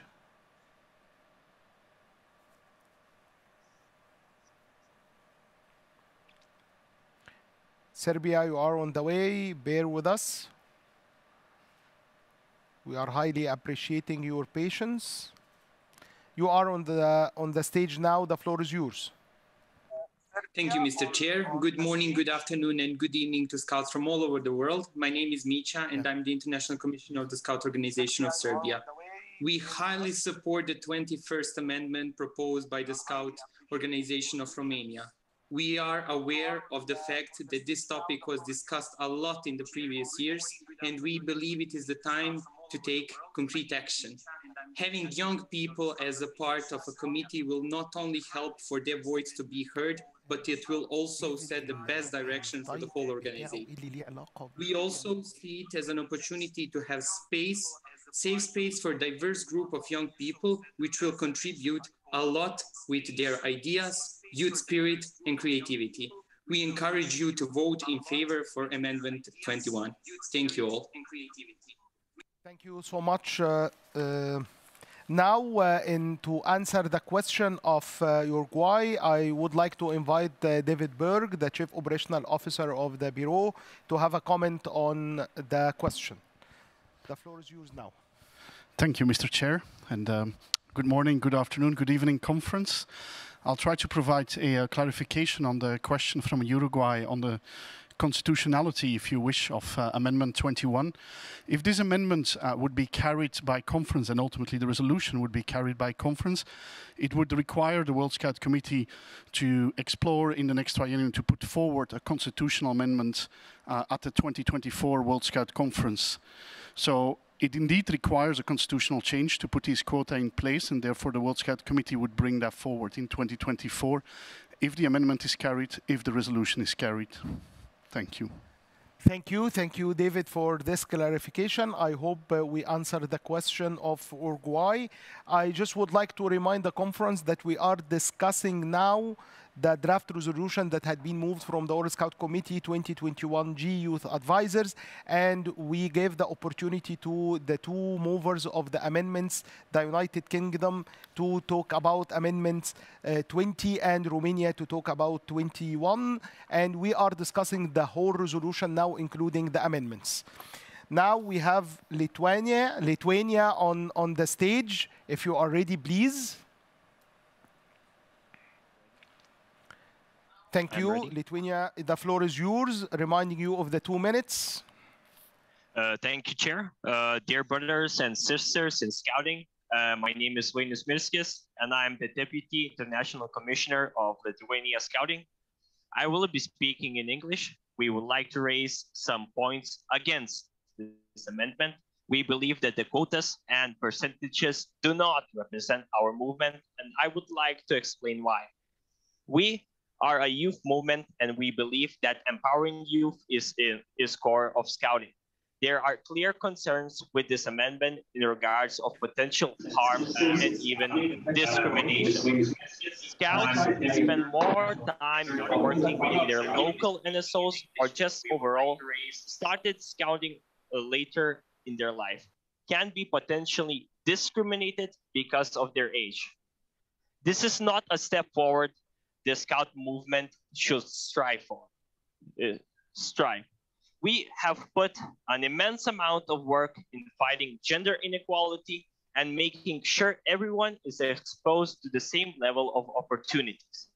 Such change you see in front of you right now discriminates experienced people just because of their age. This is biased towards people's actual abilities and knowledge. We agree that youth brings a lot to the table, but age shouldn't be the main influence toward making a decision. We would like to stress the importance not only of the inequality, but also that it's shifting from focus from the most important candidates' criteria, such as experience or specialization, to just the date we entered this planet. I hope this raises awareness to the problems this amendment proposes, and you would consider these points making your decision. We encourage you to vote against this amendment. Thank you. Thank you so much. We have now Germany and two other NSOs would like to discuss, and I believe this will be the end of the discussion. Then we will go for the voting. Now I'm inviting Germany to be on the stage. After Germany, we will have Norway, New Zealand are in the green room. Germany is on the way to the stage to discuss the resolution 2021G, the Youth Advisors, the draft resolution of concern and under discussion now with the two amendments from the UK and Romania. The floor is yours, Germany. Hello, dear Chair. My name is Sophie Bimmer from Germany. I would like to speak in favor of Amendment 20 proposed by the UK. Meaningful youth engagement is one of the key priorities of our movement. Therefore, every young person engaging in decision-making within WASM and or other NSO is enriching. We can only support discontinuing the youth advisor system if there is a replacement mechanism ensuring that we are progressing and not lowering our level of youth participation. We have the following expectations towards both WASM and its member organizations. First, the committee has to identify opportunities and possible barriers for youth participation. Following a fact-based discussion, we ask the committee to come up with concrete alternative measures to strengthen youth and young people's representation in decision-making. Second, we would like to underline that this discussion is about so many more than only 6 engaged young people. We therefore encourage not only WASM, but also member organizations to actively work on how to improve meaningful youth participation within all levels of the NSO and NSA. The current momentum of potentially 2 significant structural changes to our organization, the Youth Advisor System and the Youth Forum, requires a more comprehensive replacement strategy for the current Youth Advisor System. We, the German delegation, are convinced that the amendment presented is the necessary addition to the resolution for ensuring actual progress towards the active inclusion of young people in our decision-making. Thank you for joining us and voting for the proposed amendment. Thank you. Thank you, Germany, and Norway on the way. But before getting Norway on the stage, we got a question on the Q&A in French. I'm inviting the chair, Jonah. Please, could we have the question? Yes. Thank you, Chair. I will read the question in French. Nous demandons au nom de Scout Vezambeli des Comores de laisser ce système de vote au niveau mondial et mettre aussi dans les régionaux pour faciliter tous les OSN de participer à ce genre d'événements. So it was rather an input from the Comores. Thank you for this. And let's check if Norway is ready for us. Yeah. Norway is on the way. I think Norway is ready now on the stage. After Norway, we will have New Zealand. The last one. Yeah, Norway, the floor is yours now. And remember the 2 minutes, please. Thank you. Dear conference chairs, my name is Eirik Ultang Birkeland. I am the head of delegation for the Guides and Scouts of Norway. I would like to bring the attention of the conference to the fact that the proposed amendment number 20 to this resolution requests the World Scout Committee to do an inquiry into barriers to meaningful youth participation and to propose alternative measures to the current youth advisor system. This is to be an open consultation process where a number of different options are considered. It is our hope that this amendment will be carried. Additionally, I would like to say that we urge you all to vote against amendment number 1 proposed by Romania, because it narrows this discussion and this consultation process down to one specific measure, namely an age quota for the World Scout Committee. We should let the open-ended process in Amendment 20 be carried out so that we can all see the results well ahead of the next World Scout Conference and then suggest any necessary constitutional amendments and other measures in due time before the next conference. The proposed Amendment 21 also uses under 30 as the definition of youth, whereas the current definition of the Youth Forum and for the youth advisors is 18 to 26. In our opinion, it is the age range of 18 to 26 that should be targeted through the new measures. And in this sense, Amendment 21 partly misses this target, in our opinion, because as several others have mentioned, the age range up to 30 has already been covered, for instance, in the election that we have seen at this conference. So that has already been covered, but we want to target 18 to 26.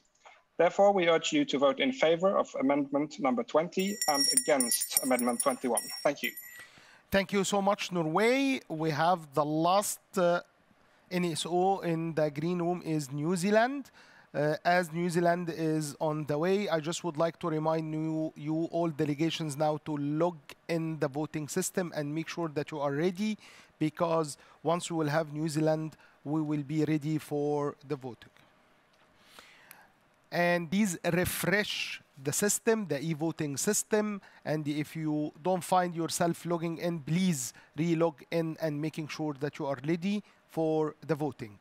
Now I'm inviting New Zealand on the stage for the last discussion before going to moving. New Zealand, you are on the floor, please.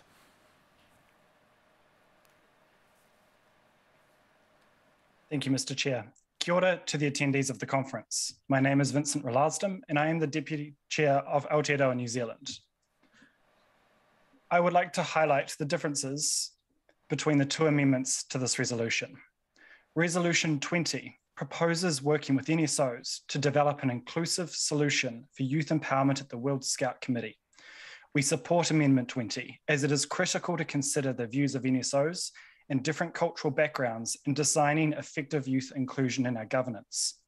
This includes ensuring a governance culture that supports young people to have an impact in an intergenerational partnership. Resolution 21 proposes the creation of a quota system for the World Committee and requests the World Committee to consider constitutional changes. While a quota may be an effective method, we do not believe that there is effective consensus in World Scouting around this, and that the previous amendment, Amendment 20, would allow this and other potential options to be investigated ahead of the next conference. Thank you for your time. Ngā mihi nui. Thank you so much. I don't see any raised hand. I just would like to make sure no raised hand now before going to the voting. Thank you. There is no raised hand now. I just would like to ask the mover of the amendments UK and Romania if you would like to have any say before going to voting on the amendments.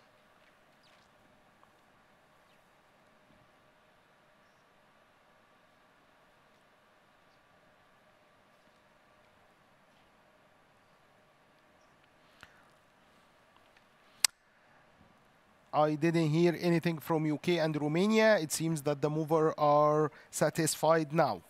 Now I'm moving the amendments for voting. We will have amendment by amendment.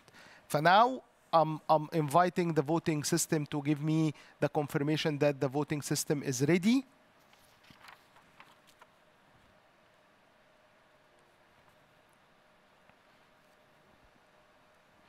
I'm just waiting for the confirmation from the e-voting system. Yeah. Yeah.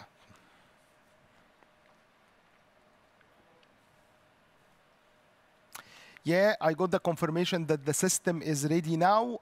I'm inviting all of you to vote on 2021G Amendment 1, which is Amendment 20 in the red text, and the voting will be in 3 minutes. I declare that the vote is open now. Please cast your vote.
vote on Amendment 20 is closed. I'm asking now the voting team to give me the confirmation that the results is ready. Results is ready now. Please, production team, if you don't mind, please show the results on the screen. Amendment 1 is carried by 440 votes in favor and 254 against and 34 abstain. The amendment is carried. Now we are going to have the vote for Amendment 21 in the green text for 2021 G Youth Advisor Draft Resolutions that had been moved by the World Scout Committee, and this is the amendment had been moved by Romania. Now, I just would like to ask the voting team to give me the confirmation that the system is ready, and reminding all delegations to make sure that you are logging in the e-voting system.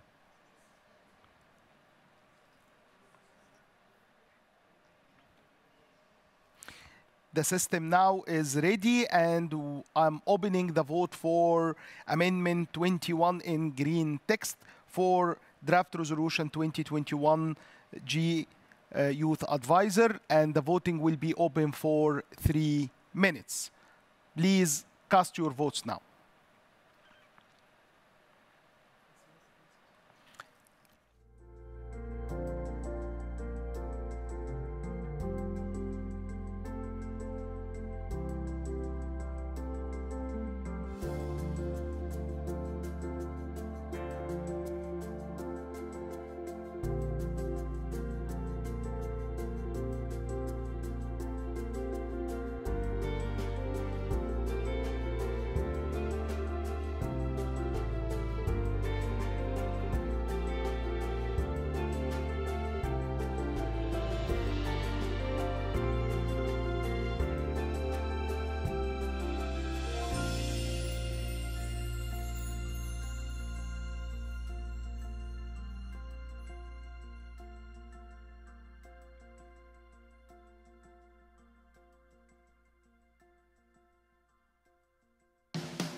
Yeah, vote now is closed.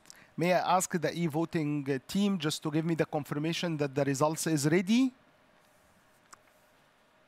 Results is ready. So please, I'm asking the production team to show it on the screen. Now, 2021 Youth Advisor System Amendment 2 had been defeated. 447 votes are against, 251 in favor, and 22 abstain. Then the amendment had been defeated. Thank you. Now, I just would like to ask the World Scout Committee if they would like to add something before moving the amended resolution for voting.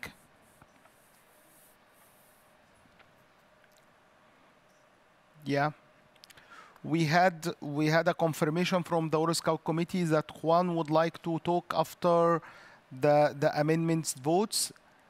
Just we would like to invite Juan. He is on the way now.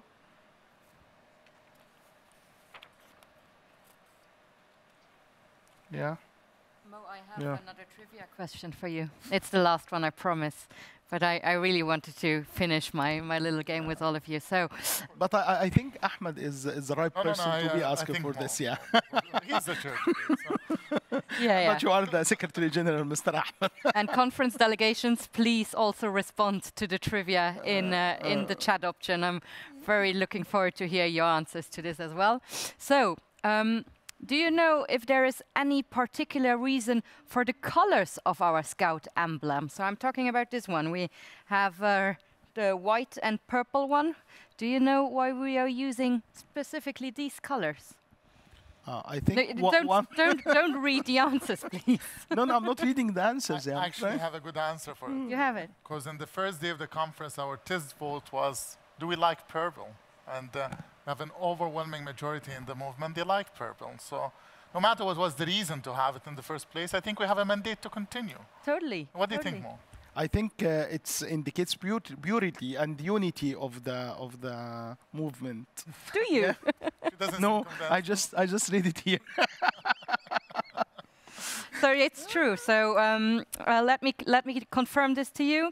The colors chosen have heraldic significance, with the white of the arrowhead and rope representing purity, and the royal purple denoting leadership and service. And you are very right. This conference has definitely confirmed this value. So you are a conference full of purity, leadership, and service. And thank you for being such a great audience to all of us. Thank you for being with us. And I think we'll check back if Juan from the World Scout Committee is ready to join us on the screen.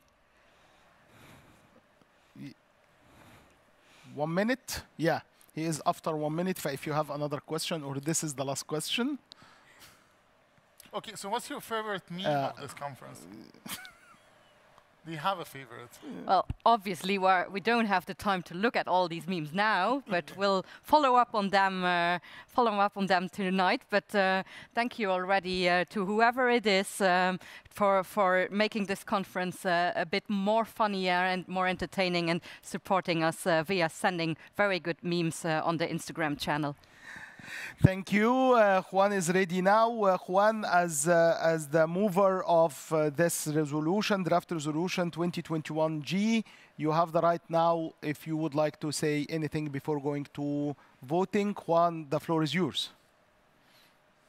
Well, I think the first thing I want to say in the name of the World Scout Committee is a big thank you. A big thank you to all the delegations for this passionate debate, to think about this topic and how relevant is this for you, because it's relevant for our movement. So thank you for your work, thank you for your passion, and we hope this resolution will pass to ensure a better youth involvement in decision making and helping to create a better movement for our young people. Thank you.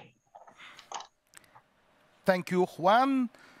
Before moving the draft resolution, the Amendment 1, I just would like to acknowledge as a chair that I'm so confident that we give the opportunity, the maximum opportunity for all the delegations to discuss the draft resolutions and the 2 amendments. Now, I'm moving the draft resolution as amended, 2021G Youth Advisor for vote. Voting system, please, if you can give me the confirmation that the EVO voting system. The system is ready, and we will open the vote for 3 minutes. Please cast your votes. Vote is open.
Thank you. Vote is closed. May I ask the e-voting system if the results is ready?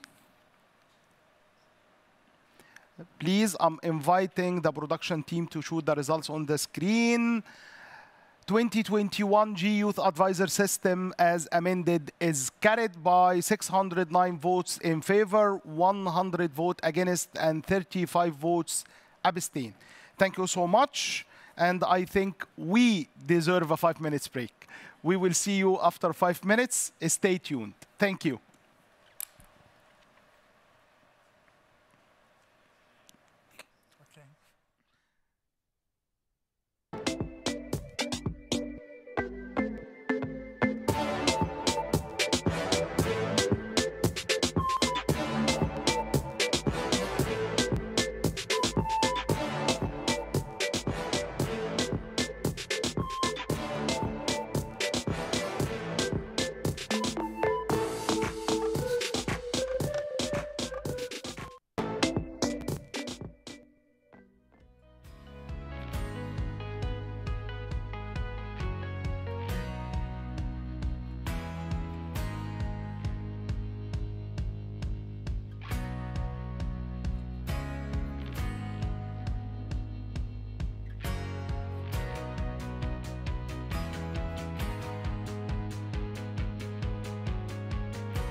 Welcome back, conference. I hope you had a good break. I'm sure we did. It was a well-deserved one. So, let's continue with our voting process. And we will now proceed with considering resolution 2021H, environmental sustainability. And we have a video presentation ready with Leonardo Morales from the World Scout Committee introducing us to this resolution.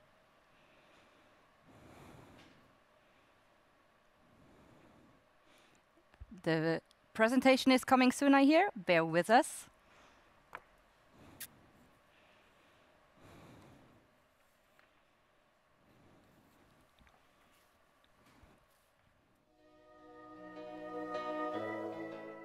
In draft resolution 2021H, strengthening WASM's environmental sustainability, the World Scout Committee proposed to address the global climate crisis through coordinated action from Scouting worldwide. This proposal is a direct result of Resolution 2017-10 to measure the impact and strengthen area of environmental sustainability at all levels. The proposal further requests the World Scout Committee to develop a climate impact strategy for WASM, aiming towards ultimately achieving climate neutrality of WASM's operations. It also proposes to strengthen internal practice and regulations by monitoring the environmental impact of World Scouting's operations. It requests the World Scout Committee to strengthen Scouting education offer in terms of environment protection. The proposal also outlines a series of measures to strengthen environmental sustainability in existing frameworks and operations, such as GSAT, world and regional event, guidelines and delivery, scenes as well as through global partnerships. Thank you. Thank you, Leonardo. Does the World Scout Committee have any other comments at this stage? I hear they do, and I welcome Pia at our screen. Pia, the floor is yours.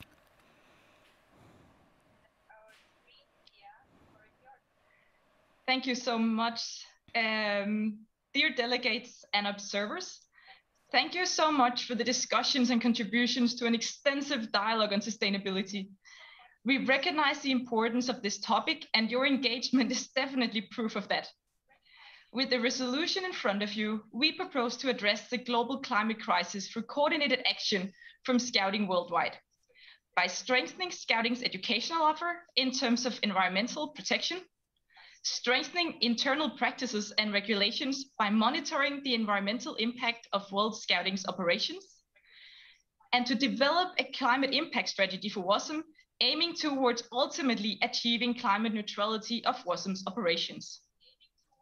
With the amendment on the table, we understand that the push for immediate action, and we also wish to clarify that actions and creating impact is also at the forefront of our mind. We do not intend to wait on the final development of the climate impact strategy for WASM before we're taking action, but we do see that as a necessary tool for a structured and strategic frame to support our efforts on the longer horizon. With this, the World Scout Committee recommends Resolution 2021H, strengthening WASM's environmental sustainability, for your consideration. Thank you, Pia. I now move the motion to the floor, and I open the floor for discussion. As you will see in the document that we have all received by the Resolutions Committee, we have received 7 different amendments to this resolution, and you will find it in the document. The different amendments are color-coded, so you will see that each amendment has its specific color. Please specify if you're taking the floor to which amendment you're talking to, you're referring yourself to, or if you're speaking about the draft resolution as a whole. I now check back if there are already some delegations ready to talk to us. For all the others, please join us in the Zoom link if you want to speak. The Zoom link has been shared in the chat function, and we will take you then up to our green room. I hear that France is ready to speak, so I invite France to the screen now. Hello, France. Hello. Thank you, Madam Chair. Dear brothers and sisters in Scouting, my name is Dana, and I'm the head of the French delegation. I will be speaking in French. Nous sommes la première génération à ressentir les effets du changement climatique et la dernière qui a la possibilité d'y faire quelque chose. Nous saluons le travail du Comité mondial sur ce sujet fondamental et central pour notre mouvement. Cette résolution aborde les enjeux majeurs pour lesquels nous devons nous mobiliser fortement à travers des engagements concrets. L'amendement 3 propose 2033 comme une échéance réaliste et ambitieuse pour atteindre notre objectif, la neutralité climatique de l'OMMS. Cette échéance de 4 triennats arrive 3 ans après la clôture du programme des objectifs du développement durable, qui appelle déjà notre mouvement à s'engager dans la même voie que cette résolution. Nous pensons même qu'il est possible pour l'OMMS d'entendre le message de la jeunesse, d'atteindre la neutralité climatique avant cette date butoir et de permettre à notre mouvement de minimiser rapidement son empreinte négative sur notre planète. À l'échelle mondiale, nos événements sont à la fois les activités à l'impact environnemental le plus grand et la vitrine de ce que le mouvement scout est capable de faire. C'est pourquoi nous proposons également l'amendement 6 qui intègre les lignes directrices de l'organisation d'événements durables dans tous les appels d'offres pour les environnements mondiaux. L'organisation de ces événements est complexe, les efforts des OSN qui s'y engagent sont remarquables. Nous ne souhaitons pas rendre les événements mondiaux plus compliqués à organiser. Cependant, un événement scout ne peut plus se passer d'une dimension écologique ni d'une stratégie de réduction de son empreinte environnementale. Des lignes directrices pour l'environnement ont déjà été créées pendant ce triennat, mais elles existent en parallèle des autres documents encadrant l'organisation des événements mondiaux. Notre souhait est que celles-ci soient intégrées dans les documents existants pour simplifier le travail de préparation des OSN et renforcer le caractère fondamental de la démarche environnementale. Notre fondateur l'a lui-même dit, « Rester immobile ne sert à rien, il faut choisir entre progresser ou régresser. Allons donc de l'avant et le sourire aux lèvres. » Merci. Merci à la délégation française. They have spoken for their 3 amendments. Thank you for this. And the next delegations ready to join us on the screen are the Maldives. The Maldives are also a mover of one of the amendments. Maldives, if you're ready to join us on screen. Thank you, Chairperson. The Maldivian delegation, we are proposing Amendment 2 and Amendment 5. As you all know, climate change is an existential threat to the Maldives and other small island states. We are also currently facing the devastations of climate change, and these are affecting billions of people around the world. So we are proposing that World Scout set an environmental sustainability as described in the SDGs as a key framework when developing the next strategy for Scouting, and recognize that stronger conservation efforts can help communities become more resilient from climate disasters and compensate for our environmental impact. And we also believe that our events, World Scouting's events, World Scout Jamboree, Moot, and Conference can have a notable environmental impact. This can be as a result of carbon emissions from different activities that takes place in these events. And therefore, it is suggested that a specific standard is developed to address these and other issues. So to ensure this, we are proposing to amend Resolution 2021H to include the following under the request for World Scout Committee and World Scout Bureau. That is, create an environmental sustainability standard for all WOSM events. Hence, we would like to ask the conference to think about all the small island states who are in an existential threat due to the climate change. And we ask you to take action on behalf of us. Thank you. Thank you, Maldives, for this input. And I'm checking back with our team if any other mover of an amendment wishes to speak or any other delegation. And I hear it's Greece. Greece, if you're ready to join us on screen. Thank you, Madam Chair. My name is Adonis, and I'm a member of the Greek delegation. I'm referring to the amendment proposed by Scouts of Greece. It's with the blue letters. Brothers and sisters in Scouting, during the last decades, we used to say that raising the alarm for the climate change is of vital importance if we want to ensure that future generations are going to prosper on Earth. Unfortunately, raising the alarm is not anymore the solution. Climate change, which is already climate crisis, has proved over and over again during the last years that has tremendous effects on our lives and on the world as we know it. The past 2 months have been for my country, but also for many others around the globe, catastrophic, as massive wildfires threatened our forests, our houses, our lives. The ecological impact of those fires in Greece is beyond measure. As always, faithful to our Scout promise, we supported the firefighters, but also the people affected, by gathering food, clothes, preparing and distributing meals, providing pharmaceutical products, fresh water, and even organizing activities for the children in the affected areas. In view of these devastating events, we believe that addressing the effects of natural catastrophes caused by the climate crisis should not only be tackled on a local level, but it should become a strategic priority for Scouts on a global level. Thus, we believe that this amendment is essential and it should be taken into consideration by the conference. Brothers and sisters in Scouting, through united collaborative action, we can set the role model not only for individuals, but even for governments on how to address the urgent problem of this climate crisis. Let's be the ones who show the way once more. As a Scout, should always strive for a better future. Thank you very much for your attention and support. Thank you, Greece. The next delegation who has raised their hand and wishes to address the audience, the conference, is Austria. Austria, if you're ready to join us. Austria is ready. You have the floor. Thank you. Dear friends in Scouting, I'm Tobias Kammerhofer, the RC of Scouts and Guides of Austria.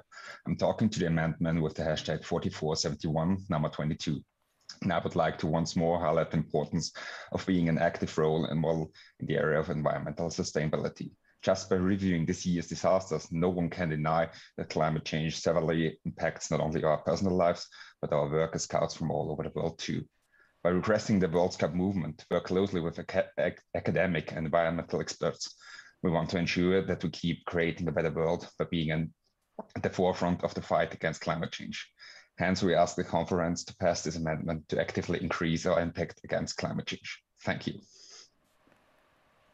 Thank you, Austria. Now, let me check back if there is any other delegation wishing to address the conference, and this is the case. We have Ukraine wishing to speak. Ukraine, please join us. Do you hear me? Yes, we hear you. The floor is yours. Okay, my name is Olha, and I'm from Ukraine, and I'll be talking about the amendment number 6, which is highlighted with green color. Create an optional label for world event birders who comply with higher environmental standards to promote a strong commitment for the climate. So I believe that until these standards are defined, we cannot vote for this amendment, because if you are competing to be elected to host a world event, this compliant with high standards make your proposal to hold the jamboree or the mood more attractive to people. But what if the country is not able to obtain this label because of certain reasons? Then it means that the country is not a candidate, in fact, because it can't remain competitive any longer. And for some countries, the achievement of these standards is much harder than others to do well with this. So it will be a discriminatory measures that can be obvious and fair. So dear friends in Scouting, I encourage you to vote against this amendment. Thank you very much for your attention. Thank you, Ukraine. The floor is still open for other discussions on this resolution or any of the amendment. Please clarify before you start your point of discussion to which amendment you are referring to. And I hear that Indonesia wants to take the floor. Indonesia, please join us on screen.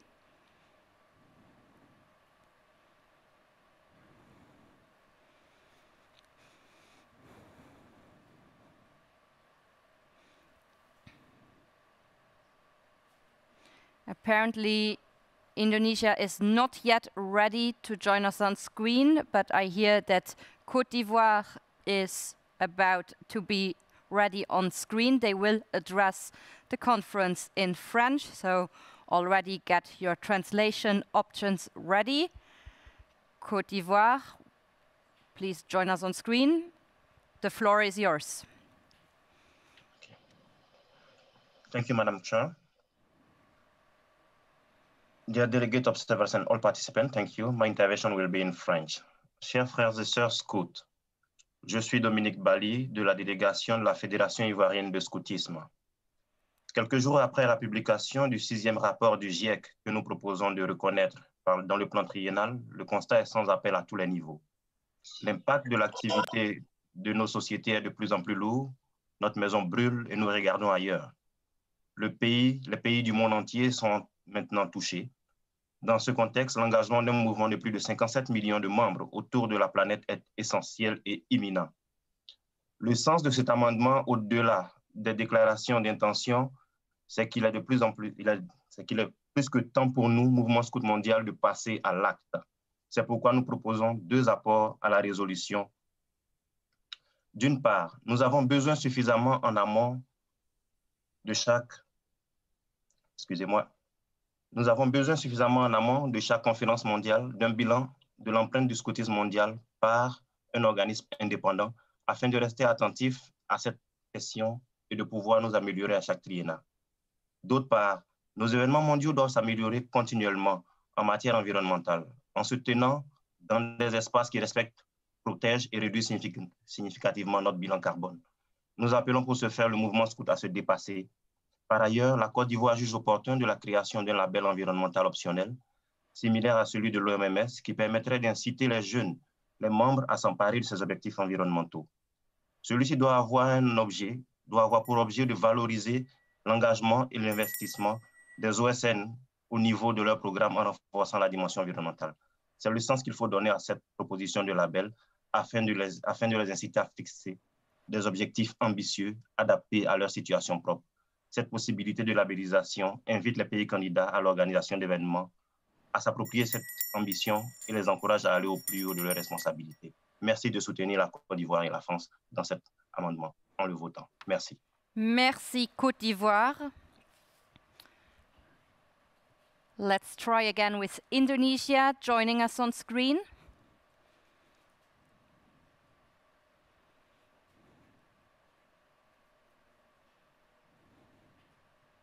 Indonesia, the floor is yours.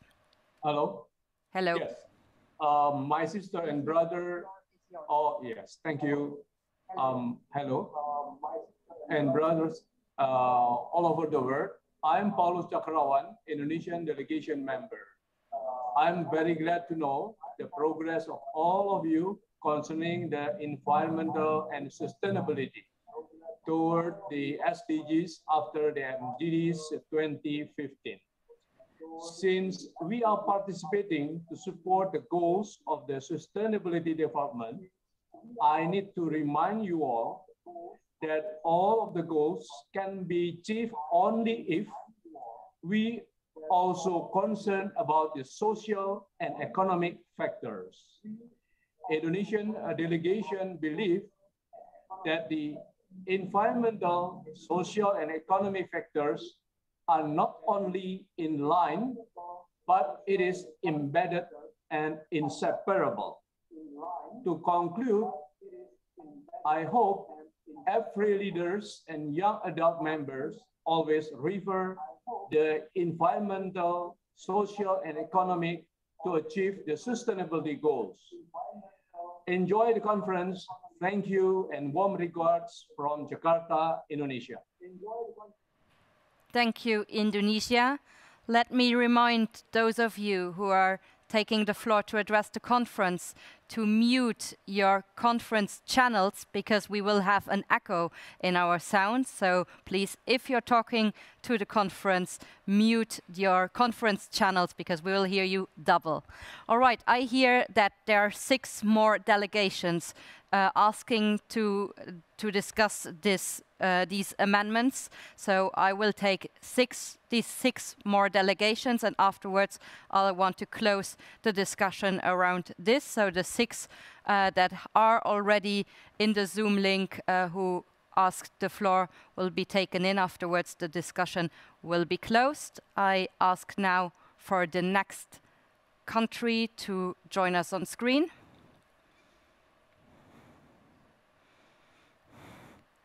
Apparently this will take a little bit more time, but I'm happy that we're discussing a very colorful document at the moment. It is a good sign of democratic decision-making. We're trying all together to make our resolutions as best for our movement as possible. Thank you for this.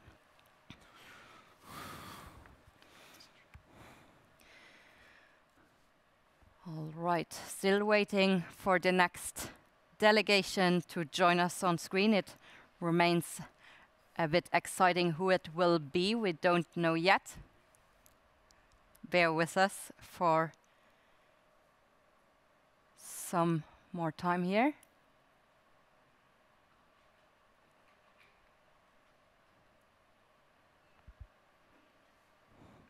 And I hear that we are working on it.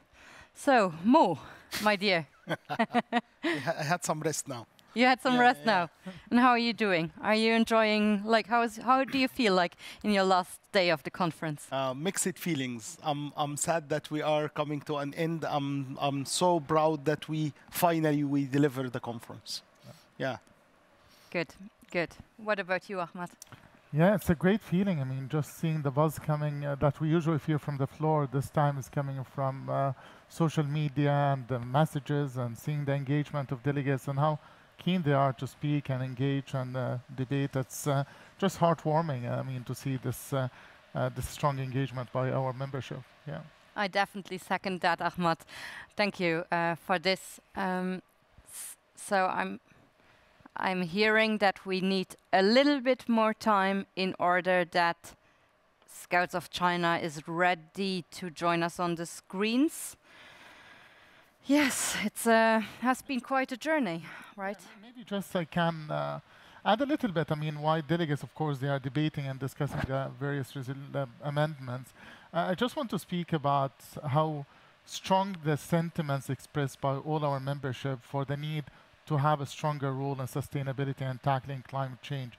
Now, of course, without commenting on the amendments, for me, it's the overarching sentiment that we're seeing in the movement today. It's really wanting to play a stronger role in tackling climate change and positioning Scouting as a global leader in this field. I think, considering what we know about the world today and how this deteriorating situation of the environment, it's becoming really fitting for Scouting to play that role. Thus, the World Scout Committee having this role. And it's even, we say, like, with many delegations wants to speak, I think it's also giving additional confirmation for how important this topic is for our delegates. And yeah. Definitely, definitely. You're very right. It's we are all here to leave the world a little better than we found it, and I think that's also being reflected in general in this resolutions topic. So I hear that we had some technical difficulties on the delegation side. We are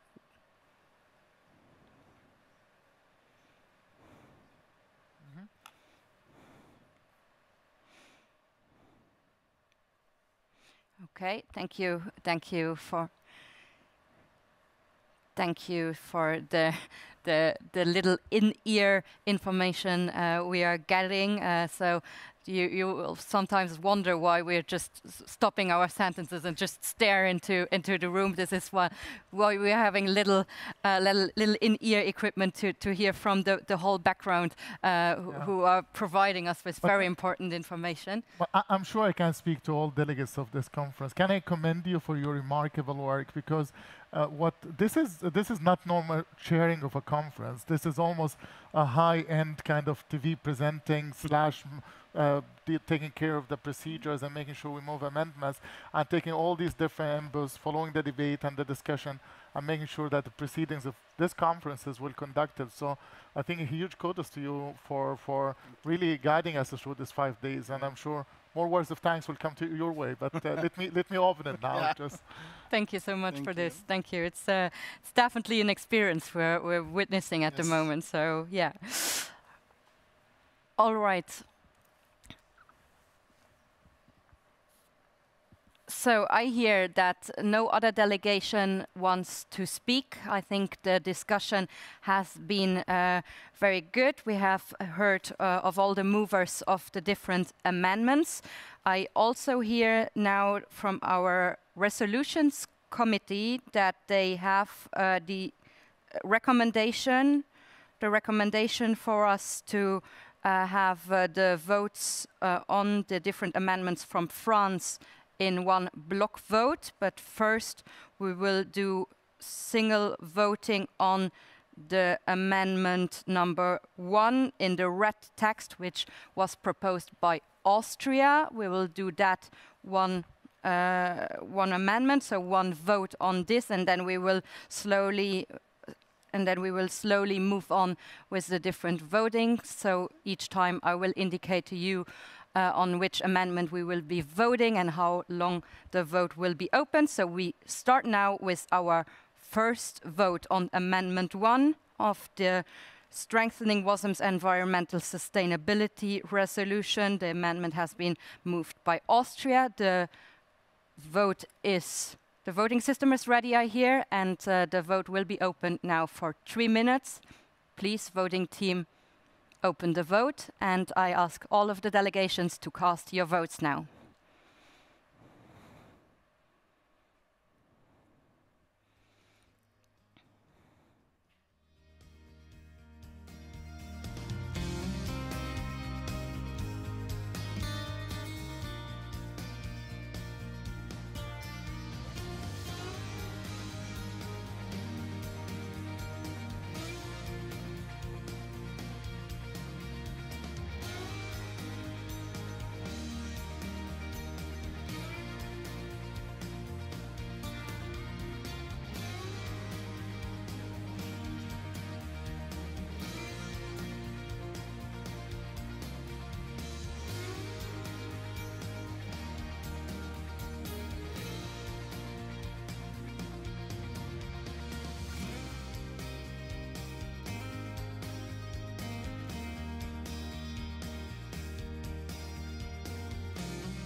And this vote is closed. We'll soon have the results of the voting on this first amendment in the red text on our screens. And the amendment is carried with 690 votes in favor, 36 votes against, and 18 abstentions. We'll now move on with voting the next amendment. I need to check back with our voting team if the system is ready.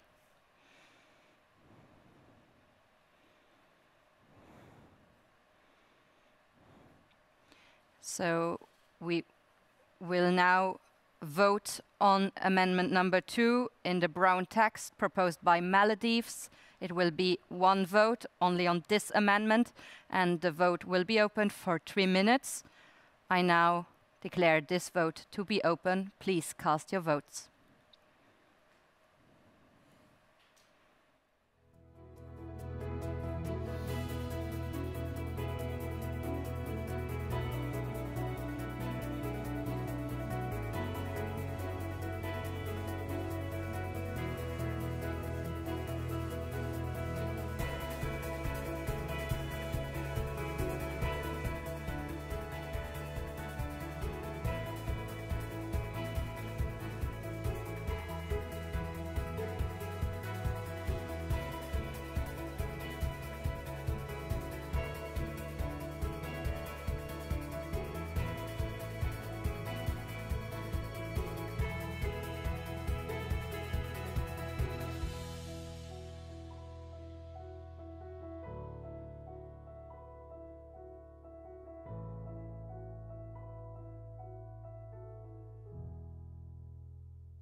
The vote is closed.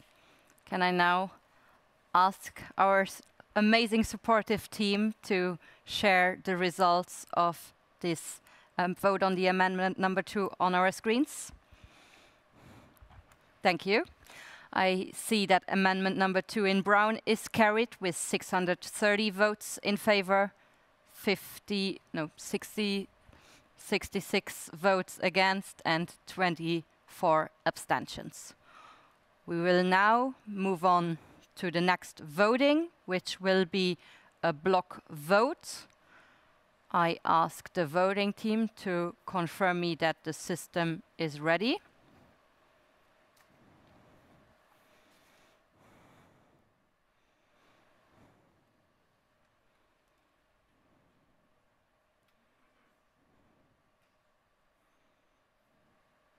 The system is ready. We will have 3 simultaneous votes open for 7 minutes. And I now declare this vote to be open. Please cast your votes on Amendment 3, Amendment 4, and Amendment 6. The vote is open.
The vote is closed. We'll now have a look at the results for these 3 proposed amendments. And we see Amendment 3 is carried with 701 votes in favor, 48 votes against, and 19 abstentions. We'll have a look at the next amendment, which is number 4, which is carried as well with 640 votes in favor, 97 against, and 19 abstentions. And the last one of this block vote is carried as well with 707 votes in favor, 25 votes against, and 12 abstentions. Thank you, conference. We're now moving on with the voting process of the amendments on the resolution 2021H. We'll now have a vote on Amendment 5 in the yellow text, and I want to ask our voting team for confirmation if the voting system is ready.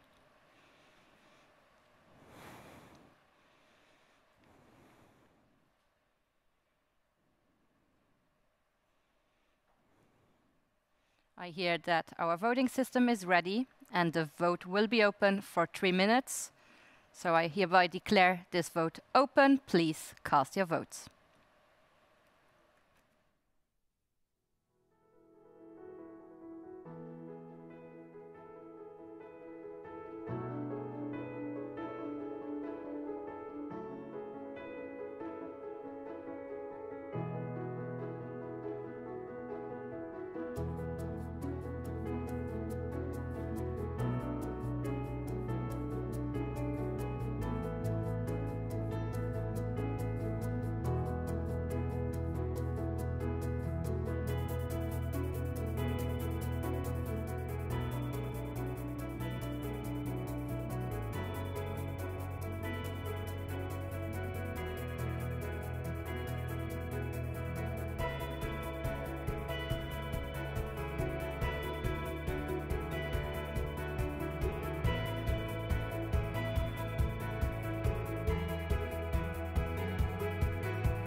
And this vote is closed. Let's have a look at the results on the voting on Amendment 5, which is carried with 713 votes in favor, 43 against, and 0 abstentions. We'll now move on to the last vote of the amendment session on this resolution. It's the vote on Amendment 7 in the blue text proposed by Greece. I check back with our voting team if the voting system is ready, and I hear that it's ready, and the vote will be open for 3 minutes. So let's not lose any time, and we vote now on this amendment. The vote is open. Let's go.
And the vote is closed.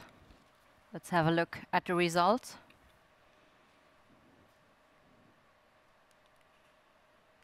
The amendment is carried with 659 votes in favor, 60 against, and 25 votes abstained.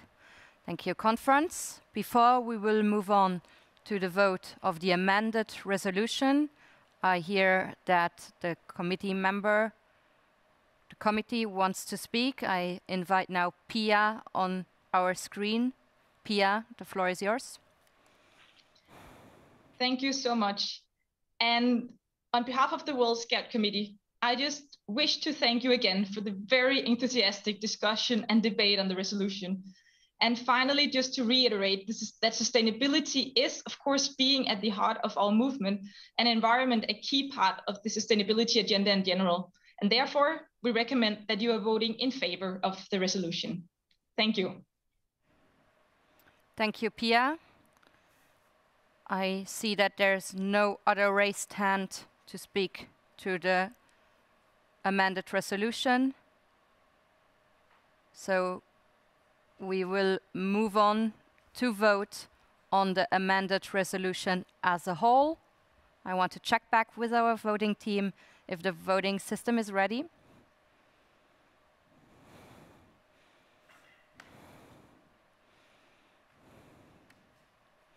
I hear that the system is ready.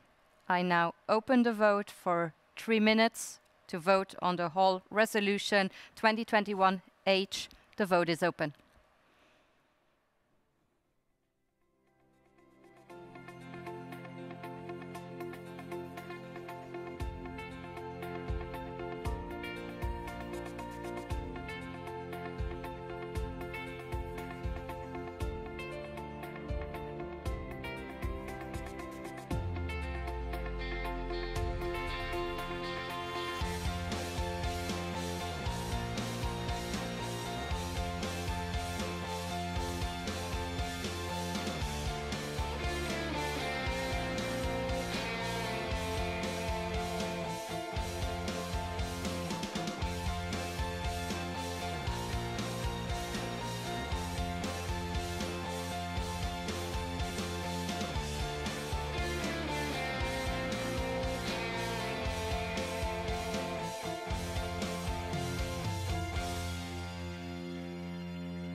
And I now close this vote. Let's have a look at the results on the vote of the amended version of the resolution 2021H, which is carried with 777 votes in favor, 7 abstentions, and 2 votes against. Thank you, conference. And I hear that we have a small slide prepared to our conference delegations, which we will see very soon.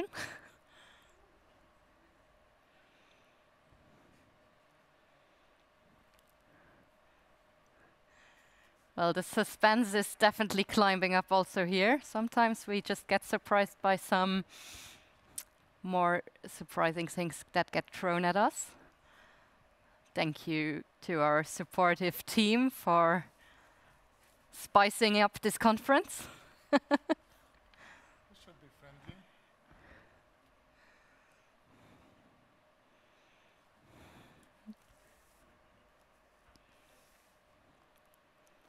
They wanted to test our freestyle capabilities, I think. But we got used to it. Yeah.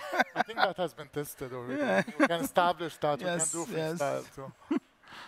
Oh, it's a selection of some favorite memes, I think. Okay, yeah, there have been some good ones. So for those who haven't yet been following up on the Scout conference memes you will find on Instagram.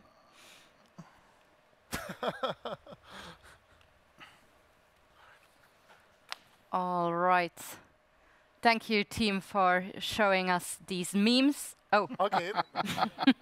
I hear that the conference wants some nature break. We will give it to you. So we'll take a small break full of nature for all of you, and we see us back in a few minutes. So let's go for a little nature break.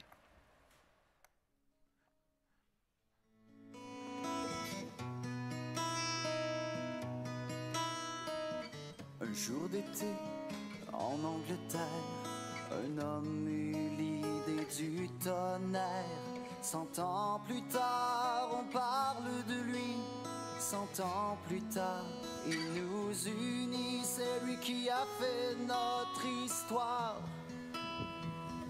Il sera toujours dans nos mémoires.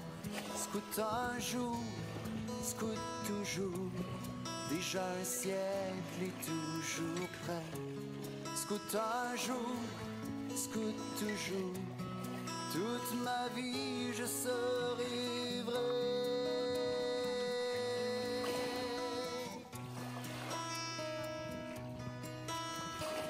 J'ai sur le dos tout mon bagage. Heureux je pars avec la gang. On va écrire une autre page et vivre des jours inoubliables avec des milliers de gens comme nous. Des gens d'ailleurs, des gens de chez nous. Scout un jour, scout toujours. Déjà un siècle et toujours prêt. Scout un jour, scout toujours. Toute ma vie je serai vrai.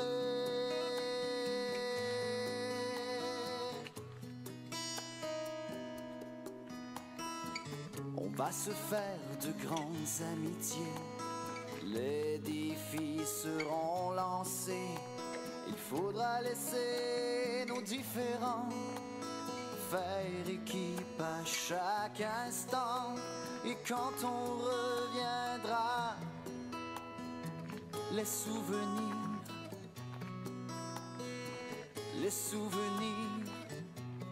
resteront là. Scout un jour, scout toujours. Déjà un siècle et toujours prêt. Scout un jour, scout toujours. Toute ma vie je serai vrai. Scout un jour, scout toujours. Déjà un siècle et toujours prêt.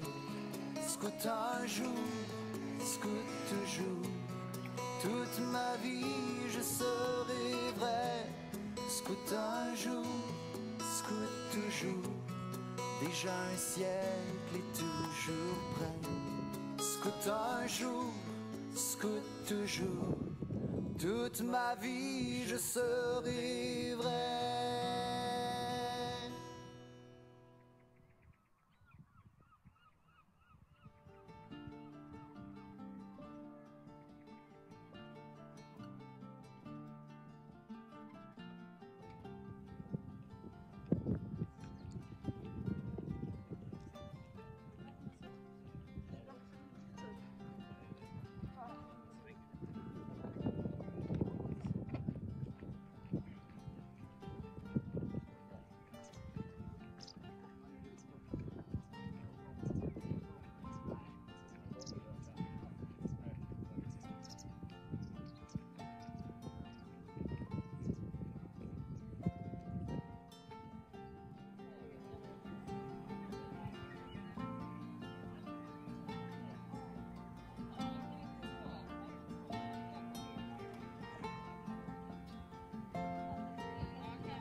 Un jour d'été en Angleterre, un homme eut l'idée et du tonnerre. 100 ans plus tard, on parle de lui. 100 ans plus tard, il nous unit. C'est lui qui a fait notre histoire. Il sera toujours dans nos mémoires. Scout un jour, scout toujours. Déjà un siècle et toujours prêt. Scout un jour, scout toujours. Toute ma vie je serai vrai.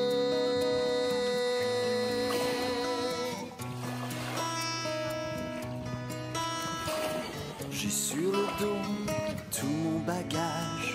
Heureux je pars avec la gang. On va écrire une autre page et vivre des jours inoubliables avec des milliers de gens comme nous. Des gens d'ailleurs, des gens de chez nous. Scout un jour, scout toujours. Déjà un siècle et toujours prêt. Scout un jour, scout toujours. Toute ma vie je serai vrai.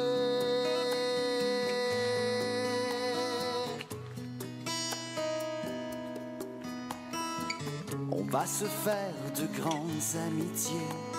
Les défis seront lancés. Il faudra laisser nos différends faire équipe à chaque instant. Et quand on reviendra, les souvenirs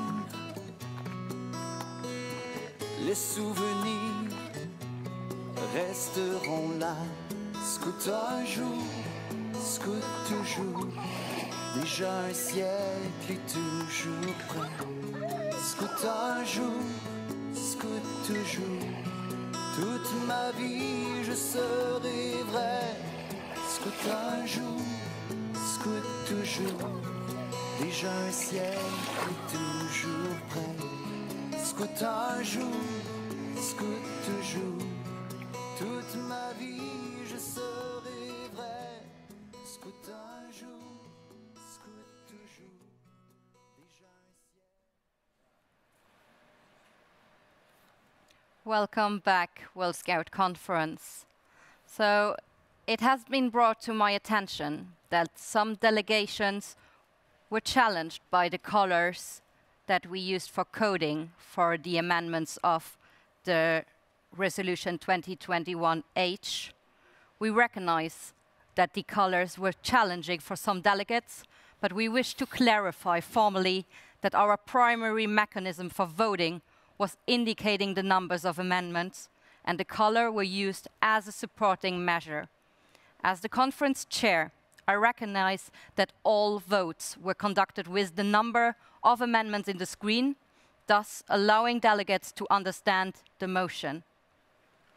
I hereby close this matter, and I will pass over to my co-chair, Mo, to present us the next resolution. Thank you, Jonah. We are now going to discuss 2021 Scout event in the modern world, and this is a motion from Netherlands. I just would like to ask if Netherlands would like to discuss or say. Yeah, we will have now an introduction to the vote from Netherlands. Please.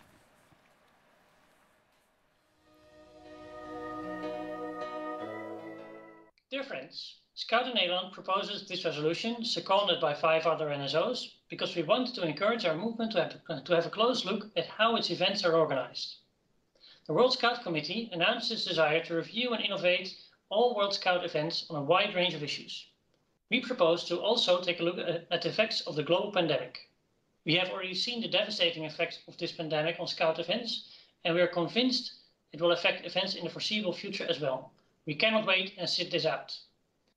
As you can read in our proposal, we ask for several measures to be explored. First and foremost, tools and guidance are needed on how to deal with the disruptive effects that a global crisis can have on event organization.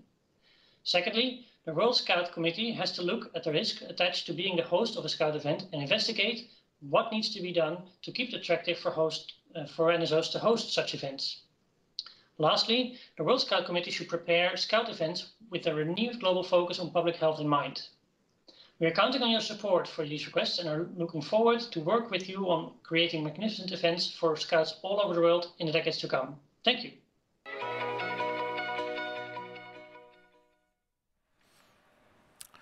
Thank you, Netherlands. And I would like to ask you now if you would like to discuss or say anything before moving the resolution for discussion.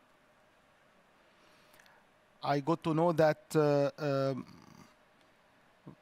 Netherlands is ready for in the green room, but they wouldn't like to say anything. They are sufficient with the video.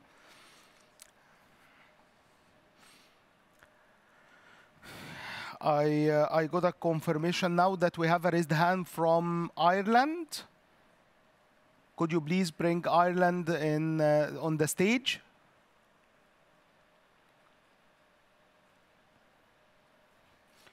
On the way. I think you got to use to bear with us some moments. Thank you so much.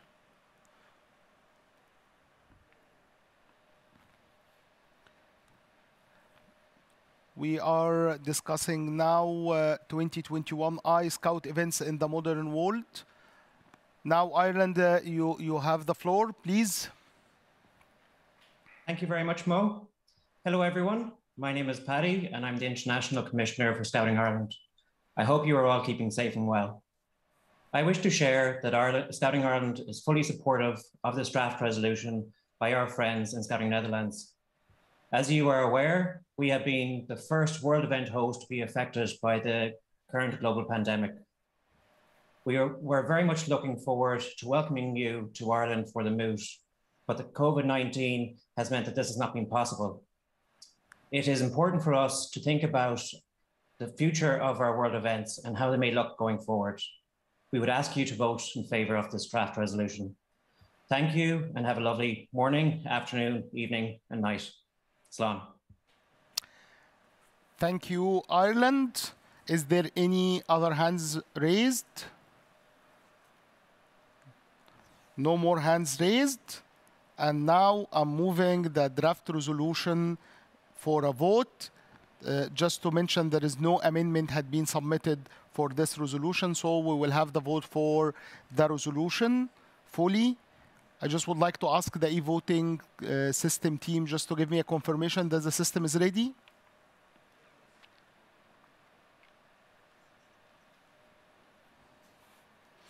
System is ready, and the vote will be ready for 3 minutes.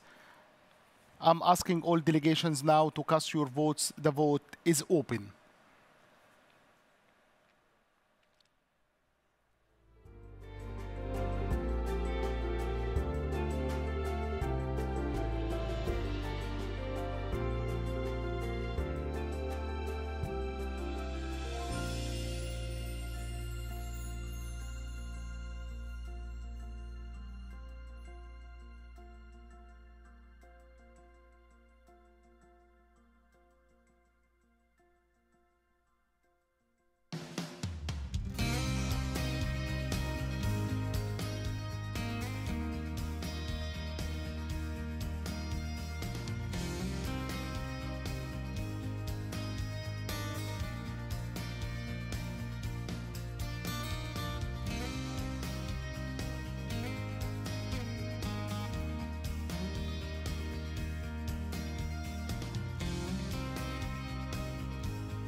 Thank you. Vote is closed. May I ask the e-voting system just to give me a confirmation that the result is ready? Thank you. Production team, please bring the results on the screen now. 2021 iScout events in the modern world had been carried. 714 votes in favor, 24 votes abstain, and 18 votes against. Now I'm handing over to my co-chair, Juna, for the last resolution, draft resolution from the NSOs. Thank you, Mo. So conference, let's vote and discuss this last resolution of today's conference, which is the draft resolution 2021J on leadership in peace proposed by Sweden. And I now welcome Sweden on our screens to introduce this resolution.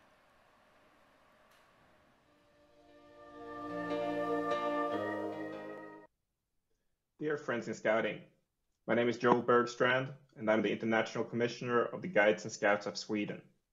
We have submitted the draft resolution, Leadership in Peace. The Scout movement is committed to a promise of peace. It brings people together to foster a dialogue across cultures, religions, and generations. Through the educational methods, it enables young people to be leaders for peace in their communities, create positive impact, and build a better world. Peace is an ongoing process that requires constant effort and attention. To continuously improve Scouting's contribution, we need to understand peace in the broadest sense and enhance Scouting's role in building peaceful and inclusive societies.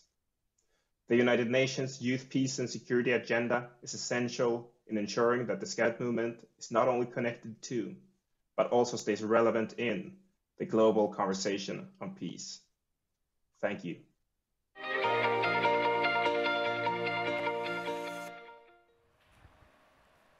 Thank you, Sweden. Does the mover of this resolution wants to add any further comments at this stage? I hear they do, so I now welcome Sweden on our screens. Sweden, the floor is yours. Welcome. Thank you so much, Madam Chairperson. My name is Joel Bergstrand, and I'm the International Commissioner of the Guides and Scouts of Sweden. The resolution Leadership in Peace is proposed by Sweden together with 22 co-sponsors covering all 6 regions of WASM. Scouting's role in peace has been discussed since the very founding of our movement, and this conversation needs to continue. In every step, we have moved our positions forward, continued to strengthen our role in peace building, and peace continues to be at the core of our work. But peace is not something we can achieve alone. We need to be an active partner and contributor to the work and discussion on peace that is happening globally, outside of the Scout movement. The United Nations Youth Peace and Security Agenda emphasizes and highlights the positive role young people play in building peace and preventing conflict. The agenda reflects the priorities that we identified at the World Scout Conference in 2011 in Brazil. It is time to follow up on the work we started and actively engage in the global conversation on peace and youth yet again. I want to emphasize a final time that WASM has and continues to work for peace on a global level through our jamborees and programs such as Dialogue for Peace. This is not about creating a new program, but streamlining youth peace and security into our already existing programs on peace, and as well as strengthening our advocacy and external relations by becoming an active partner and actor within the global youth peace and security agenda. By being the world's leading educational youth movement, I firmly believe that we also are the world's leading peace youth movement. Thank you. Thank you, Joel. I now move this motion to the floor, so discussion around resolution 2021J Leadership in Peace is open. I want to remind all delegations wishing to speak to go to the Zoom link that has been shared with you on the chat function in order to join us in our green room and be able to address the conference. We have also received one amendment proposed by Tunisia, which has the number 29, Amendment 1, and the only one on this resolution. Once again, if you wish to speak to this resolution, please join us on the Zoom link in order that we get you on the screens. Until then, let's wait a little so that all delegations have the possibility to speak. Ahmad, what about this recent call for WASM volunteers I've seen in my mailbox? Can you tell us a little bit about that? Did you apply? Not yet. Okay, maybe you should. So, you know, just a couple of weeks ago, we released the open call for volunteers to join what we call Team Purple, and for more volunteers to join our work. What we're doing now is agreeing a number of resolutions on the training plan, but all these ideas, all these projects will need to be carried, and who's better than the volunteers of the movement to take them forward, both in the design of some of these projects, but also in the support of National Scout organizations. And there's a huge benefit by joining the Team Purple and becoming a volunteer at the world or regional level, not only for spending more time at the world or regional level, but taking some of these expertise and some of the experiences and connections and taking them back home to your National Scout organizations. So the open call is open and is available, so National Scout organizations are encouraged to nominate and encourage good Scout leaders to come forward through this open call and apply to join our team. So far we have close to 300 applications almost, but I would like to plea actually to National Scout organization to put forward more young women and women leaders at all ages as well to join this team. I think our team is more enriched when we are genderly diverse, when we are reflecting the diversity of our movement and the intergenerational experience. So the open call is just a great way for joining the team that will be implementing some of these plans we are agreeing during the conference. At the same time, as I always emphasize, this is not about taking a volunteer to go at the world level. It's about taking from the world level and applying some of these learnings back home in your National Scout organization. So, Mo, you had an experience as a volunteer with WASM? Yes, I had the experience in the past 2 triennials and also in the Express Plan in the last year. And really, I would like to encourage all volunteers to apply for the open call. I had a lot of experiences. I made a lot of new friends, and also I feel that I am contributing in the vision of Scouting to create a better world. Yeah.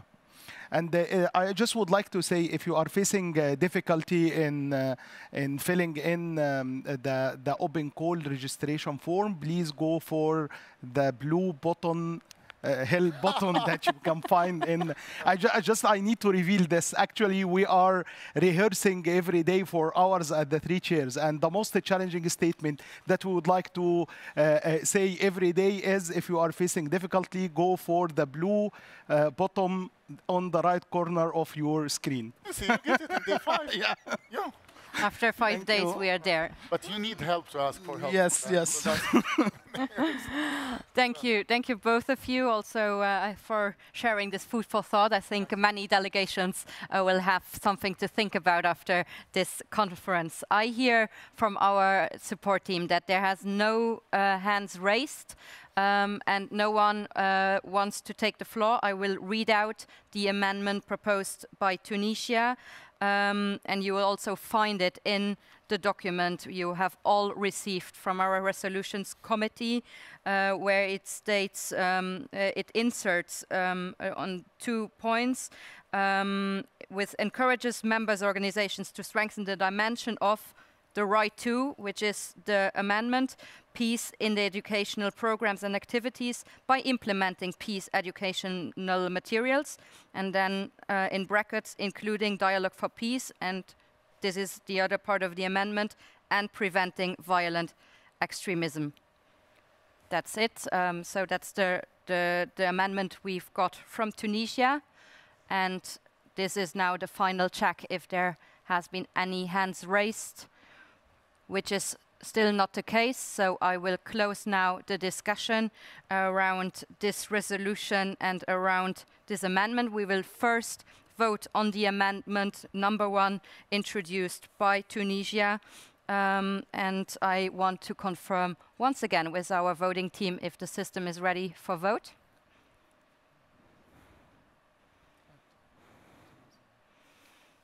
I hear that the system is ready, so we will move on for vote.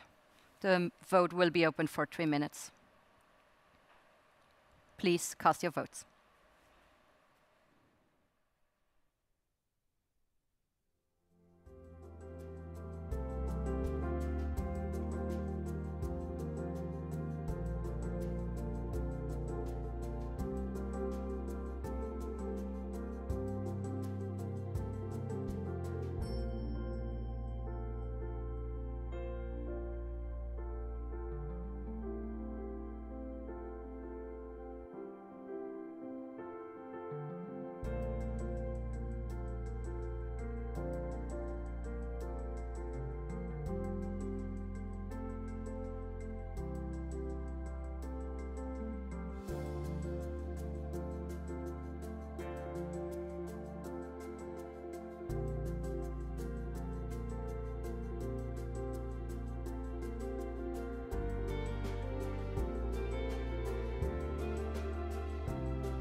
The vote is closed. Let's have a look at the vote on the amendment number 1 proposed by Tunisia.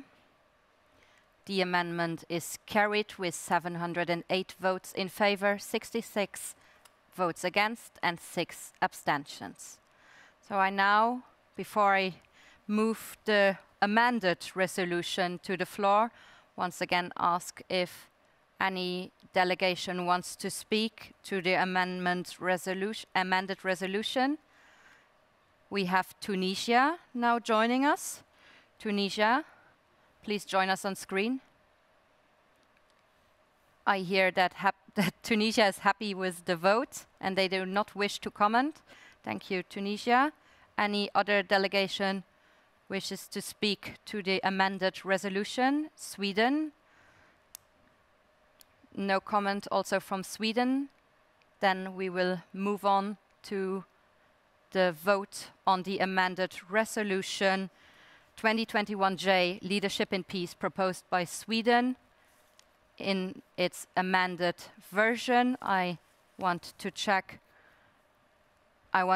with our voting team if the system is ready, and I hear already very proactively that the system is ready.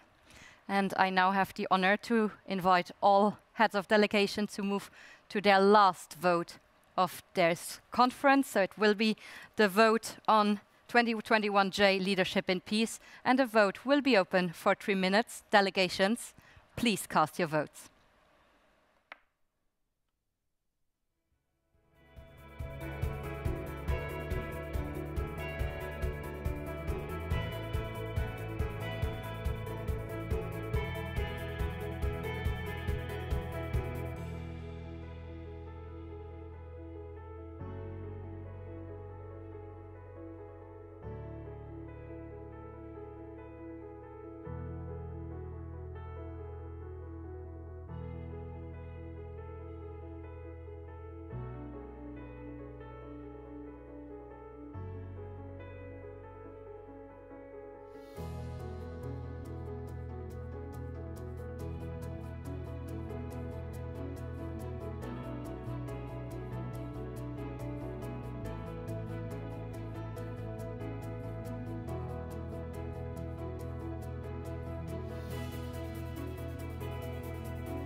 And I close this final vote of our conference. Let's have a look at the results.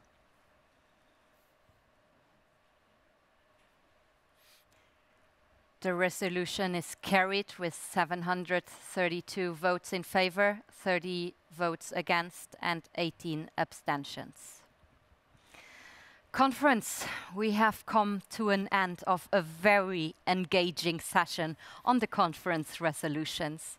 I would like to thank you for your patience and your participations during all this time. These resolutions are going to shape and guide the work of our movement for the next triennium. We're now going to take a small 5-minute break and then resume for an exciting closing session. See you soon.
Conference, we have come to the final moments of our event.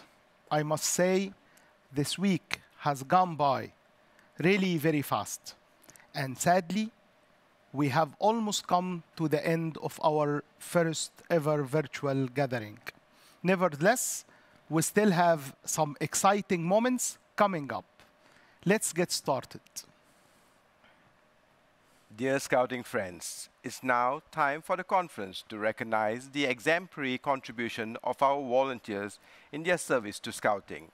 I now invite Christy Brown, the chair of the Honor and Award Committee, to congratulate together all the Bronze Wolf awardees for the last triennium.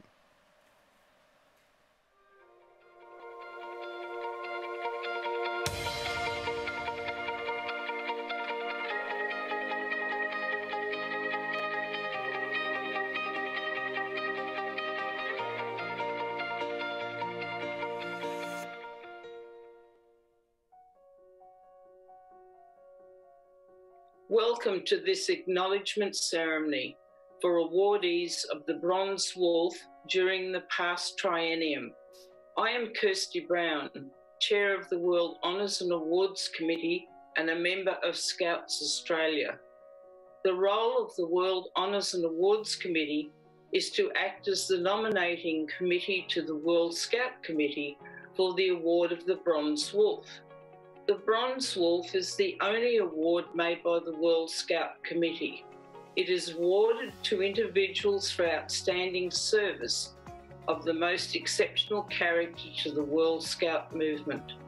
The Bronze Wolf Award was established in 1935 by the International Committee, the predecessor to the World Scout Committee.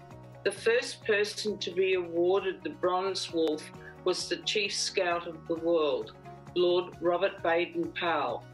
As of today, 378 Bronze Wolf Awards have been made. Nominations for the Bronze Wolf are accepted at any time during the year from any Bronze Wolf holder or members of the World Scout Committee, provided they meet the specified criteria.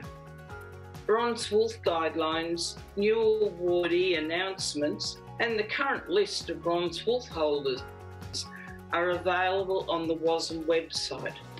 Last triennium, the World Scout Committee awarded 17 leaders who have given outstanding service to World Scouting, and as such have received the Bronze Wolf since the 41st World Scout Conference in Azerbaijan in 2017.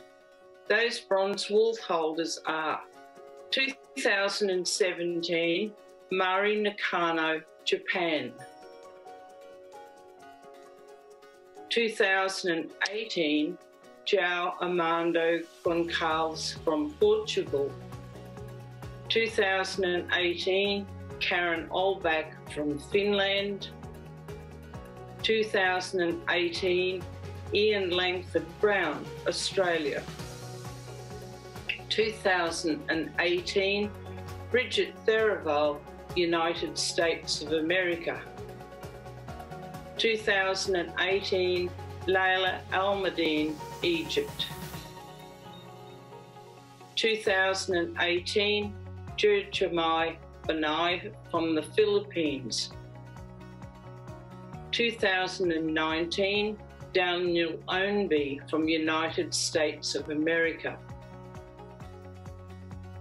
2019, Paul Parkinson, Australia. 2019, Anne Whiteford, United Kingdom. 2020, Göran Hagedal, Sweden.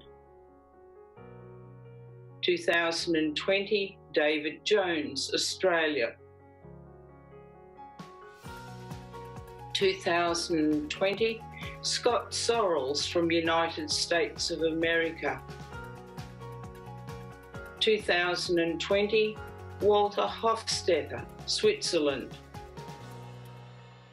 2020, Stephen Peck, United Kingdom. 2021, Rabbi Peter Hyman, United States of America. 2021, Hector Omar Cara from Argentina. I'm sure you will agree these leaders stand out by the nature of their commitment and the integrity of their character. During each World Scout conference, we can include the Bronze Wolf awarding ceremony for some Bronze Wolf holders. This time, we've had to change the ceremony to a virtual ceremony. We have the ceremony video for Layla Almadine, Paul Parkinson, Anne Whiteford, Scott Sorrells, Walter Hofstetter, and Stephen Peck. Would all the Bronze Wolf holders please indicate their presence by chatting in the chat box? Please join me by congratulating them through the chat box. Thank you all for your participation.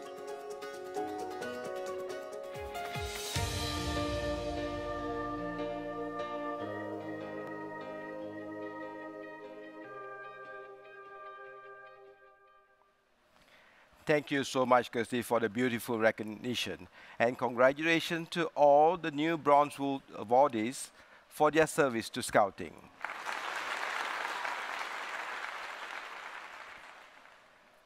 The closing of the World Scout Conference also marks the end of the mandate of the outgoing World Scout Committee.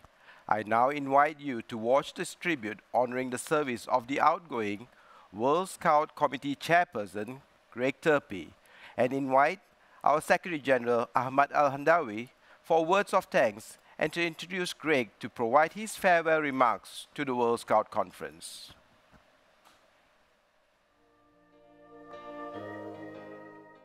Today, we celebrate the exemplary leadership and service of the 2017-2021 Chairperson of the World Scout Committee, Craig Turpie.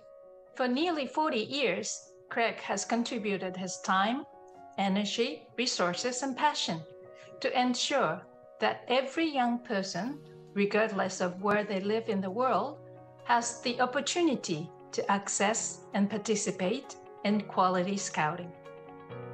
Craig was part of the first generation of the youth advisors to the World Scout Committee in 2004 and went on to serve as ex-officio member as chair of the European Scout Committee over the two past triennia, first as member and then as chairperson during the 2017-2021 term.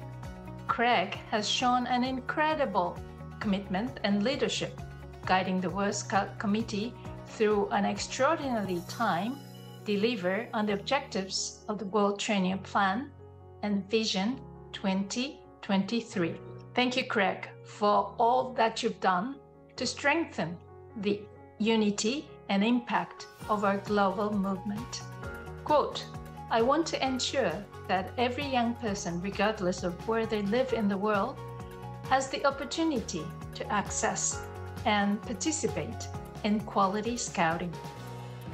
Craig, you have helped to bring the committee together in a positive and engaging spirit throughout the triennium and advancing an agenda for growth. Thank you for your exemplary leadership and guidance. Bravo. Thank you, Craig, for your unwavering commitment to good governance and ethics.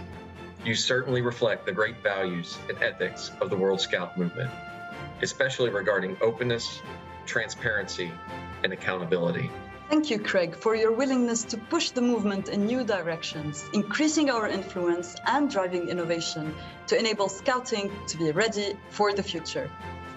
Thank you, Craig, for a collaborative and inclusive approach, always taking into consideration the needs, perspective, aspirations, and realities of regions.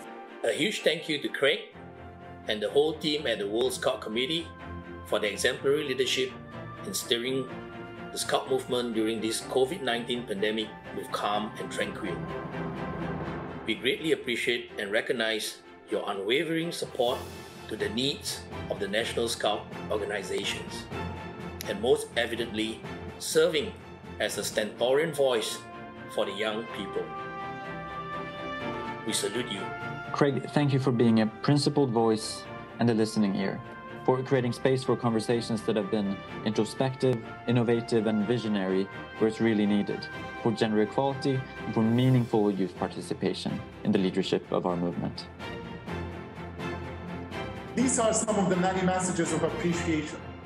Before we hear from you, Craig, I want to share some more thanks. On behalf of all of you, I would like to thank all outgoing members of the World Scout Committee for their dedication and service during this triennium. Our WSOM structures at all levels worked in tandem to ensure the unity and advancement of our movement. And special thanks go to all the regional committees and the regional chairpersons. We thank the outgoing youth advisors, Julius, Amal, Edgar, Martin, Diana, and Maury for their extraordinary contributions. They have been equal members, both in the efforts and the achievements. And a big thanks to the outgoing Vice Chairperson of the World Scout Committee, my sister Jumaima, for her incredible commitment serving as a Vice Chairperson for 2 trienniums. We're so grateful to Jumaima for all she has done to scouting in her home country, in Africa, and around the world.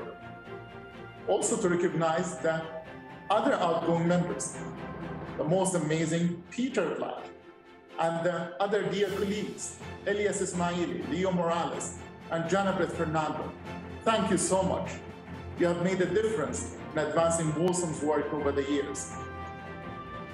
My friends, our show of unity during this conference provides me personally and the entire teams at the World Scout Bureau and all colleagues in the World and regional committees, provide us all with a boost of energy to continue doing our best. Thank you for your active participation and support. It's an honor to serve our movement and to see the fruit of our labor. Now to Craig. I say thank you from the bottom of my heart for the leadership you have shown and the incredible qualities you brought to the role. During some unprecedented times for our movement, you were always there. Working with Craig during the past 4 years was a privilege to get to know him and form a partnership with him to serve our movement. He's a scout with an incredible conviction, moral compass, and a clarity for why we do what we do. So conference is now here from Craig Turpie, followed by the newly elected chairperson of the World Scout Committee, Andy Chapman. So Craig, over to you.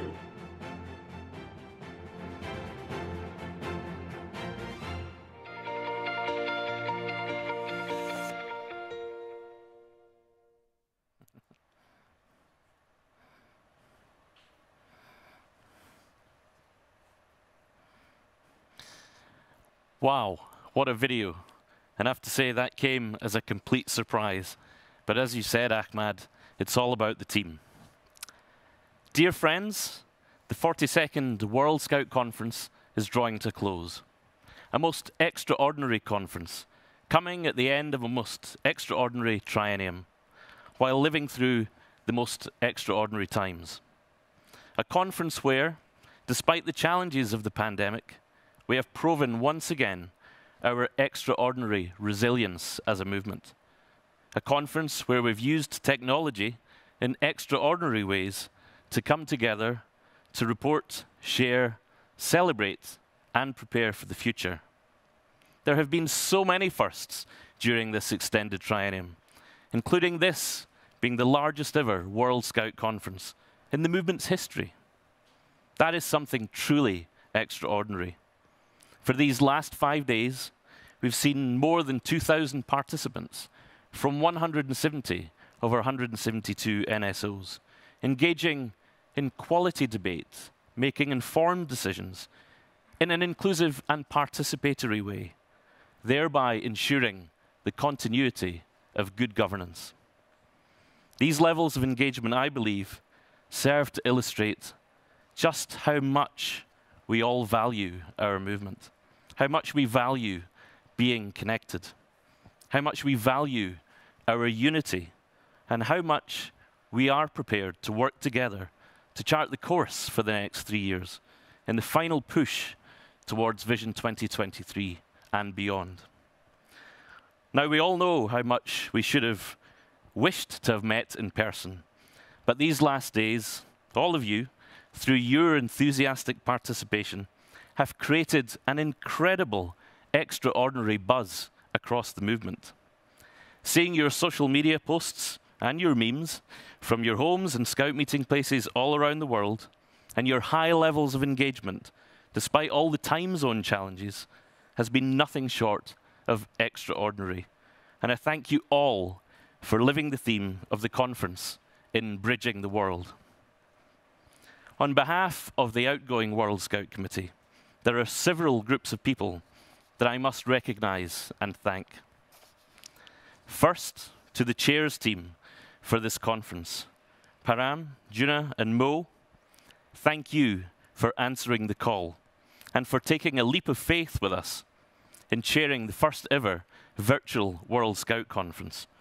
All three of you are extraordinary, brilliant stars. And of course, we need to extend our grateful thanks to the more than 400 volunteers and staff all around the globe who, for the last 5 days, have worked around the clock to help ensure the success of this conference. To the Conference Steering Committee, the Credentials Committee, the Resolutions Committee, the tellers, the facilitators, the interpreters, the translation teams, those running the platform and voting systems, and the behind-the-scenes production staff here in the live studio in Dubai, thank you for making the delivery of this first-of-its-kind virtual World Scout Conference look so effortless. I make a special mention for the incredible staff team of the World Scout Bureau, all around the world, who once again have shown their remarkable adaptability. The planning for this World Scout Conference, as you know, has gone through several iterations. With this latest and final iteration, we can all agree that it's been a remarkable achievement. In normal times, this would be the moment to thank the hosts of the World Scout Youth Forum and World Scout Conference. And while we've not yet been able to thank Egypt, I know I speak for everyone when I say that we're all looking forward with great anticipation to that moment in 2024 when we can come together again in person for a reimagined 43rd World Scout Conference. In the meantime, though, I must record our grateful thanks to the NSOs in both Malaysia and United Arab Emirates for their background support in facilitating our operations in Dubai and Kuala Lumpur over the last few weeks. Dear friends in Scouting, today is the last time that I'll stand before you as chairperson of the World Scout Committee.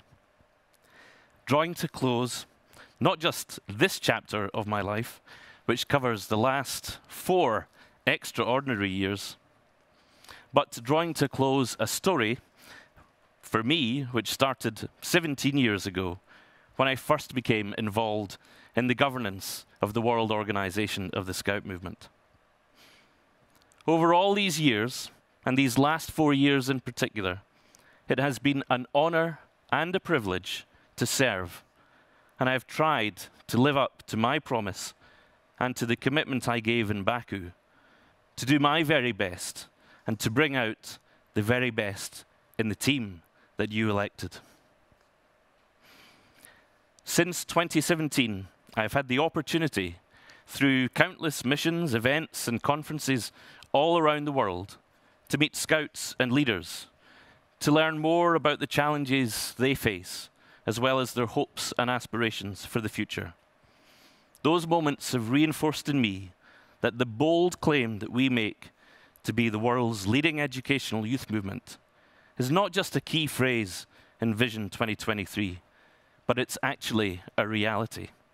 It's a reality because of the incredible work that you do in your NSOs in helping young people to be the principal agents of their own development.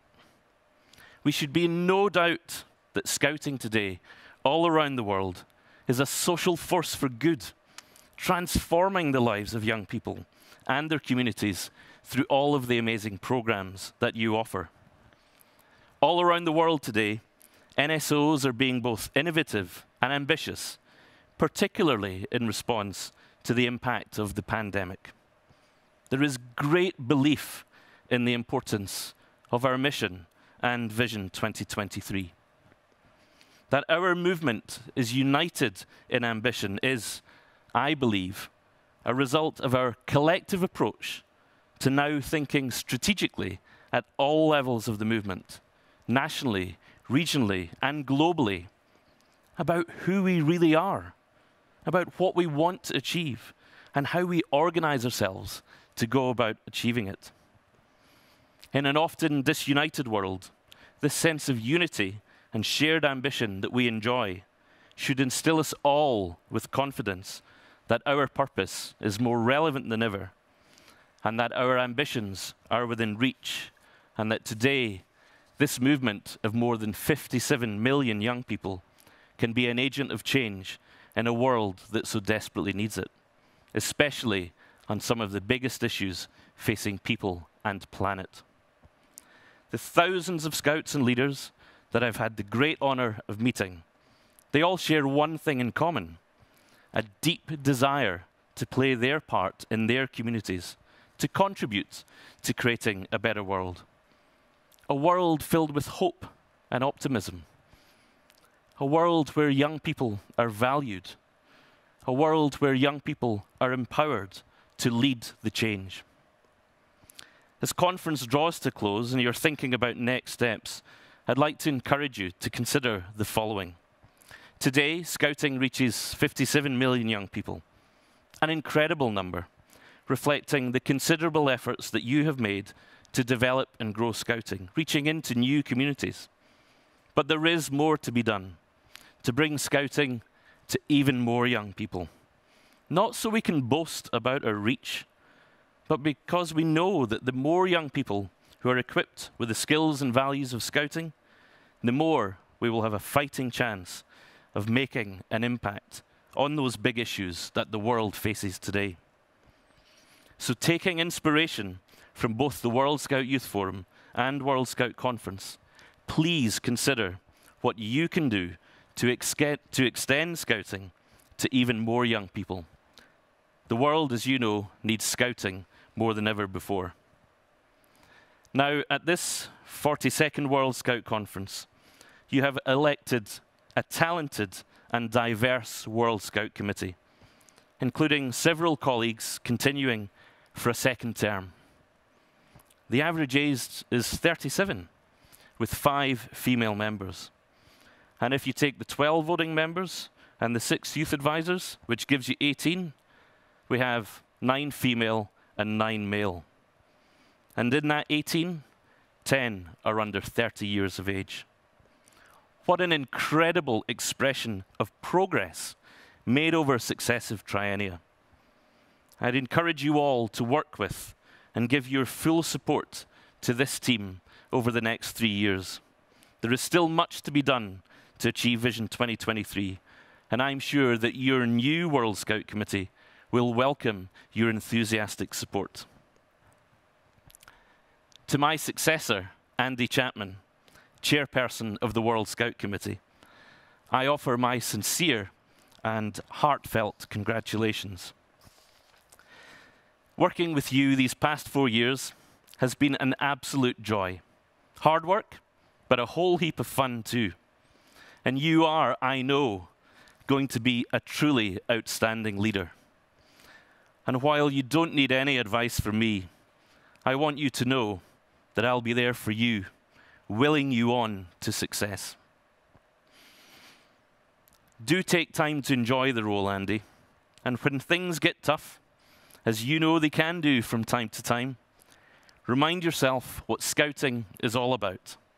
Get outdoors. Spend time with Scouts and Scout leaders. Ask them about the kind of world they want for the future, and recharge your batteries from their enthusiasm and ideas for Scouting. Sincerely, Andy, to you, Sarah Rita, Yo, and the rest of the team, I wish you all the best as you begin writing this new chapter in your lives. Make it one that you'll all be proud of reading back in the future, and the movement will be proud of you too. To the Scout Association in the UK, I thank them for placing their trust and confidence in me over many years. I am a product of their programme, and so I'm indebted to countless leaders, far too many to mention, but you all know who you are, who've provided so many of the experiences which have shaped who I am today. Of course, you don't represent your NSO when you serve in this role, but I hope I've done my NSO proud. And I'm really looking forward to continuing my scouting journey with a new volunteer role starting just 6 days from now. What on earth was I thinking? I'd like to take this opportunity to thank the previous World Scout Committee and my predecessor and friend, João Armando, for leaving the movement in such good shape in 2017, allowing us to move forward, maintaining momentum towards Vision 2023. You made our work so much easier. Turning to the outgoing World Scout Committee, I thank them all for placing their faith in me 4 years ago and trusting me to lead our team of 27 as it became known. I've been blessed with leading several teams in WASM, and this team has been truly amazing to work with. When the pandemic hit and it became clear we would have to extend the triennium and adapt our ways of working, not one of the teams stepped back. All of them, each and every single one of them, stepped forward and stepped up to support you, our NSOs, during some incredibly challenging times. The memory will live with me forever of the energy of the team during our 100-day emergency response to the pandemic, and the additional 12-month service given so generously by all of them, without question or complaint. If we were meeting in person, this is where I'd invite them all on stage to take a bow, but instead, please do reach out to them and say a simple thank you. They don't ask for thanks, but they do deserve it, and I'm proud of them all. And for the outgoing members, Leo, Ilyas, Janiprith, Jemima, and Peter, thank you for your service. I'd particularly like to highlight the service of Peter Blatch, who for 7 years has been a joy to work with, bringing his boundless energy and sense of fun to every occasion, and to Jemima Narty, who for 7 years has served in the steering committee, helping to steer our work diligently and providing wise counsel to me along the way. Thank you to you all. And of course, for the outgoing youth advisors, Amal, Julius, Edgar, Martin, Diana, and Maury, you know you played a full and active part in the life of the World Scout Committee these past 4 years. And you should all be incredibly proud of your contribution. You have bright futures ahead. And we look forward to following Maury as he joins the World Scout Committee, now with the right to vote. For the steering committee, Jemima, Andy, and Julius, it has been an absolute pleasure to work with you these past 4 years. And to Hannah and Shayla, whose support we enjoyed, thank you too. As friends and colleagues, the love and respect I have for you all is immeasurable. And for the World Scout Bureau, special thanks to all colleagues, present and past, who have helped us to deliver the triennial plan, our 100-day emergency response, and our 1-year plan. Your commitment to Scouting is not just a job. You believe in the cause of Scouting and our mission just as much as any volunteer. Thank you for all that you do. I reserve particular thanks to David Berg, Chief Operating Officer, and all regional and global directors, past and present, for their support, their guidance, and their friendship. And of course, I can't mention the World Scout Bureau without thanking Ahmad Al-Indawi, our Secretary General. It's been a pleasure to work with you so closely over these last 4 years. I really do believe that we've learned a lot from each other and that you've absorbed a lot from me about this incredible movement that you now champion in your role as our Secretary General. You should be incredibly proud, Ahmad, of what you've contributed and achieved this past triennium, and also take strength from this World Scout Conference as you look forward to the next 3 years. And to our thousands of volunteers serving in Team Purple, thanks for everything that you've contributed to the operational framework, including our standing committees, over these last 4 years. Everything that has been achieved with you, and you should all be proud of the contribution that you have made.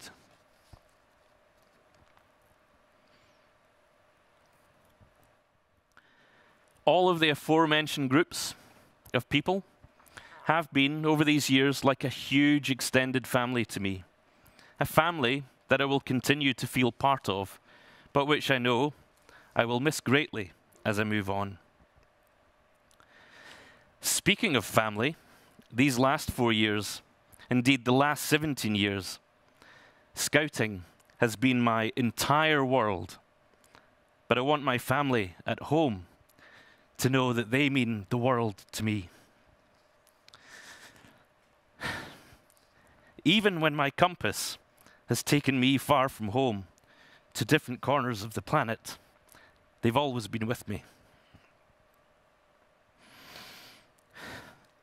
I want to thank my parents, Jean and Graham, who had the foresight to get me out of the house on Friday evenings by encouraging me to join Cubs, and who supported me attending the World Scout Jamboree in 1991, an event that fundamentally changed my life.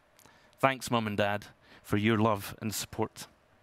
And to my wider family, to my brother Scott and my sister Angela and their families, thanks for your support and encouragement too.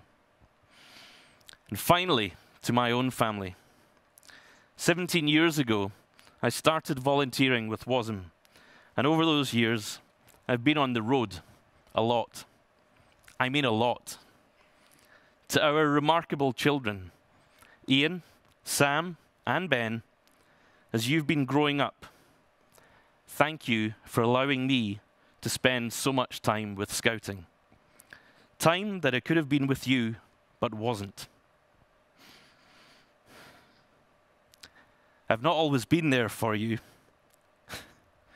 and I've missed more of your birthday parties and important life moments than I care to remember. But your understanding of what I do is not lost on me.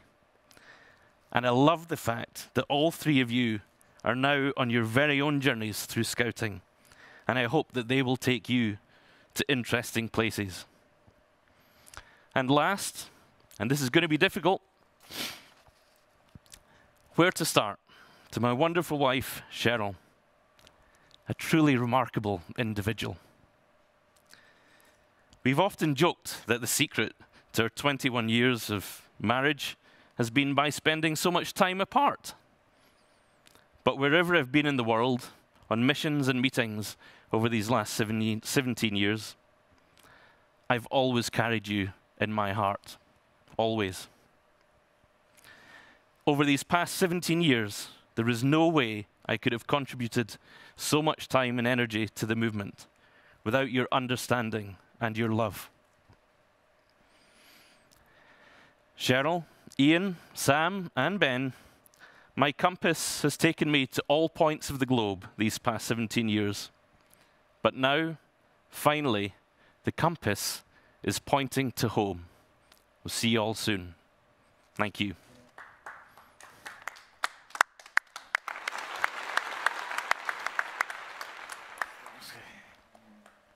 Thank you for your remarkable service to the Scout movement, Craig. Thank you.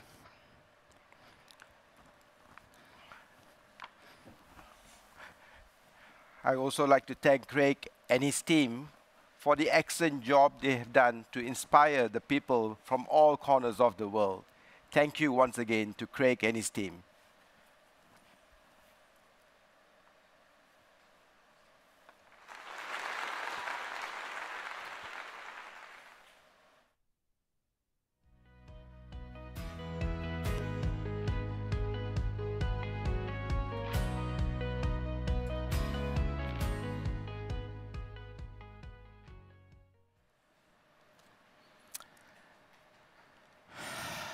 Now, as we approach the end of the conference, this is traditionally also the moment to hand over the leadership to those who will take the baton for the next 3 years until the next World Scout Conference 2024. Let me start with the newly elected youth advisors. 6 outstanding young people were selected from the different countries across the world. In the next 3 years, the youth advisors will attend World Scout Committee meetings and work as part of its substructure. They are also expected to contribute to all discussions, debates, and work representing the voice of young people.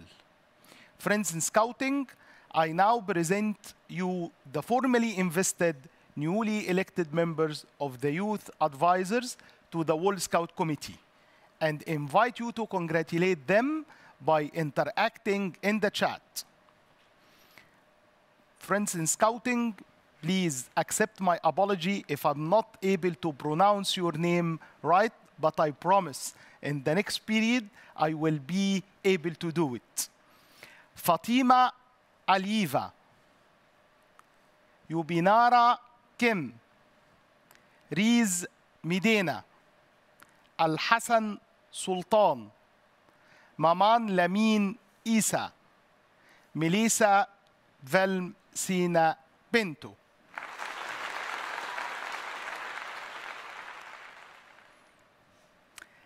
Let me now welcome the 12 newly elected World Scout Committee members on stage.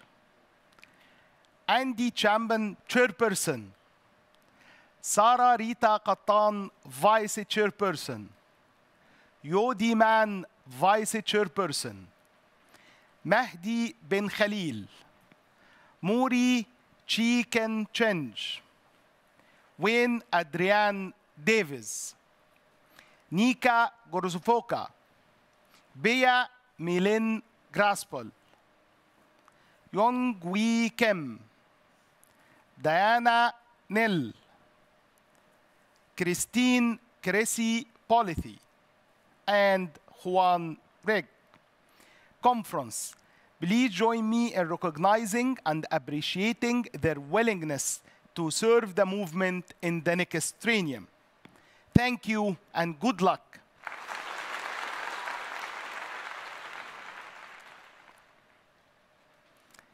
It's now my honor to invite the newly elected chairperson of the World Scout Committee, Andy Chamban, to give the address to the conference.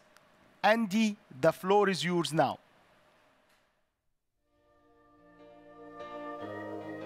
Thank you very much, Craig, for your inspiring speech and words of wisdom.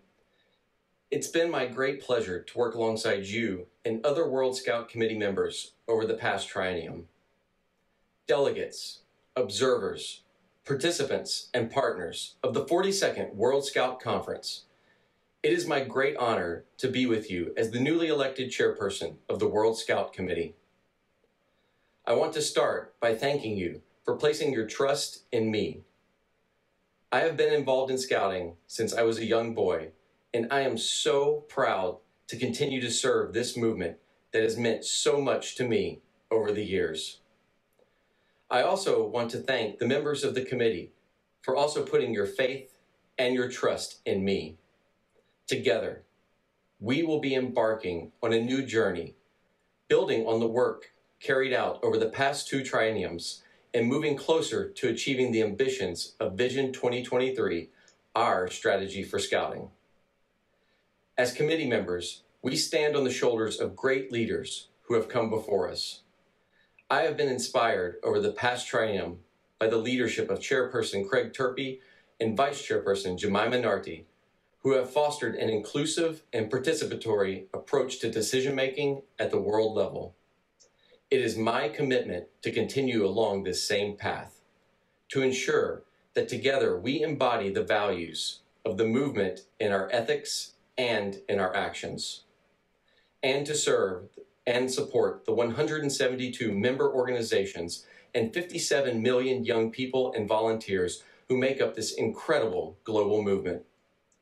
This conference is an opportunity for us to connect and work together to set in motion a new mandate for this committee. With your approval of the draft objectives of the World Triennial Plan and your votes to adopt a number of important conference resolutions and an amendment to the WASM Constitution, our task is to now move this agenda forward and operationalize it in the next triennium. We can commit to the conference that we will abide by the decisions made here during this event and adhere to Vision 2023 as our roadmap to the future. We can also commit that we will work across regions and at all levels of Scouting to ensure that more young people have an opportunity to experience the transformative education that Scouting has to offer. As we look ahead, it is our duty to translate the conference decisions and the World Triennial Plan into tangible outcomes and impact. To continue to ensure that Scouting is a safe and inclusive environment for children and youth free from harm and abuse. To foster the growth of the movement at all levels of Scouting and to bounce back from the impacts of COVID-19 pandemic on membership growth and retention.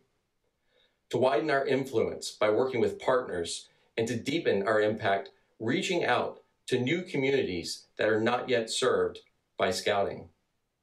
We must also double our efforts around environmental sustainability and play a leading role to tackle the effects of climate change on our planet. And finally, we must look beyond 2023 to start the process of creating a new long-term strategy that will guide the movement well into the future. In all that we do, we aim to support all regions and National Scout organizations to deliver a modern and attractive youth program that speaks to the needs and aspirations of the largest generation of young people, and to strengthen and engage and recognize the volunteers who dedicate their time and talent and energy to make Scouting such a force for good in the world. Please let me close by thanking you all of the delegates who gave your time and energy to the conference. I also want to thank the many partners and collaborators of Scouting who have joined us during this event. And lastly, I want to thank the hundreds of WASM staff and volunteers around the world who have worked to convene this historic gathering of the movement.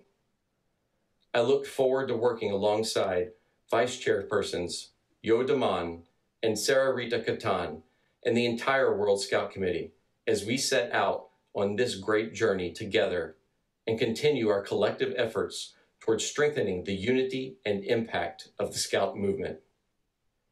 I hope you leave this conference feeling hopeful and inspired to take the learnings and outcomes of the conference back to your communities and to your National Scout organizations, and to take all of the momentum we have built during these last 5 days to continue bridging the world and enabling more young people to experience the true magic and power of Scouting. Thank you.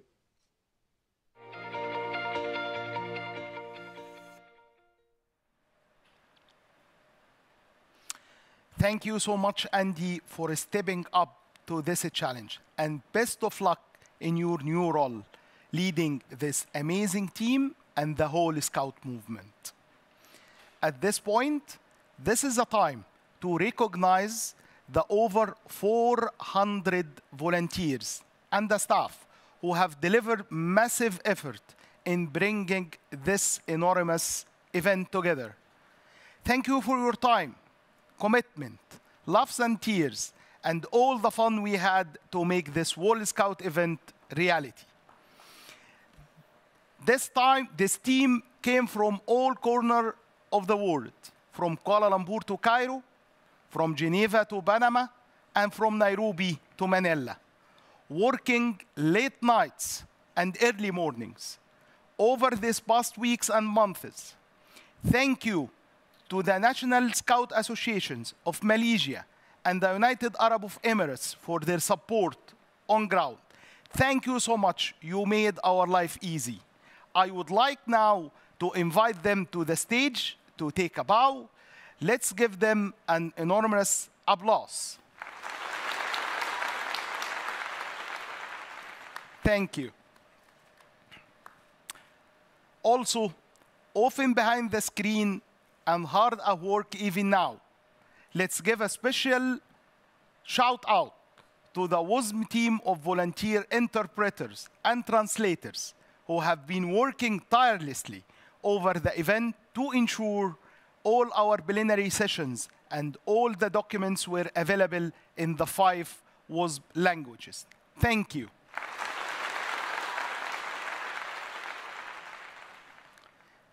And big thank you to our guests and partners for their support for Scouting, including, of course, Scouting partners like the World Scout Foundation, the World Scout Shops, Kinderstück International Scout Center, regional foundations, and the organization with consultative status.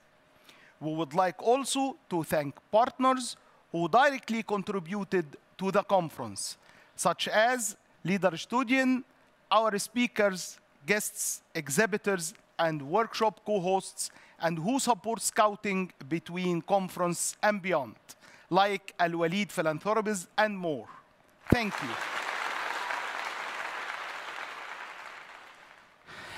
As our conference is very close to the end, and we are already looking forward to the next one, it is now time to start dreaming of an in-person conference taking place in Egypt in 2024. Let us now hand over the WSM flag to Egypt.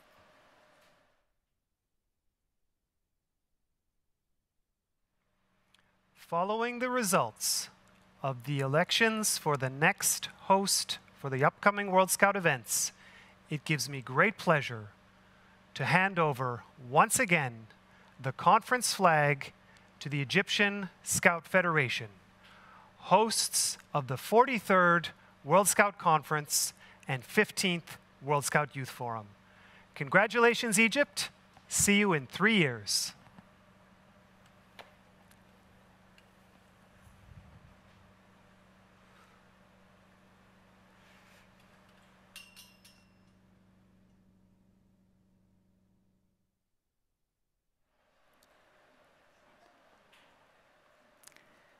We have come to the end of the World Scout Conference. We have had fruitful discussions. We had danced, reflected, and debated. All good things come to end, except our friendship in Scouting. Our campfire is burning out, and it's time for the blow out our candles.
Let me now welcome the planning team on screen and on the stage. Thank you, conference. See you in 3 years. I hereby declare the 42nd World Scout Conference closed.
sit inside in the night around the campfire. Take a breath and remember the promise you made one day. That's a guide for your life. It's a strength when you feel so tired. It's a hand that holds you when you need it. The power for making dreams real. Stand up and go. You're not alone. We the scouts are transforming this planet in a permanent jamboree. Stand up and go. You're not alone. We the scouts are keeping together. The promise, the promise, the promise of a better world. Climb the mountain, sail the sea, explore the forest, hike the fields. On the sunshine of starry nights, nature makes you feel alive. Be prepared and do your best.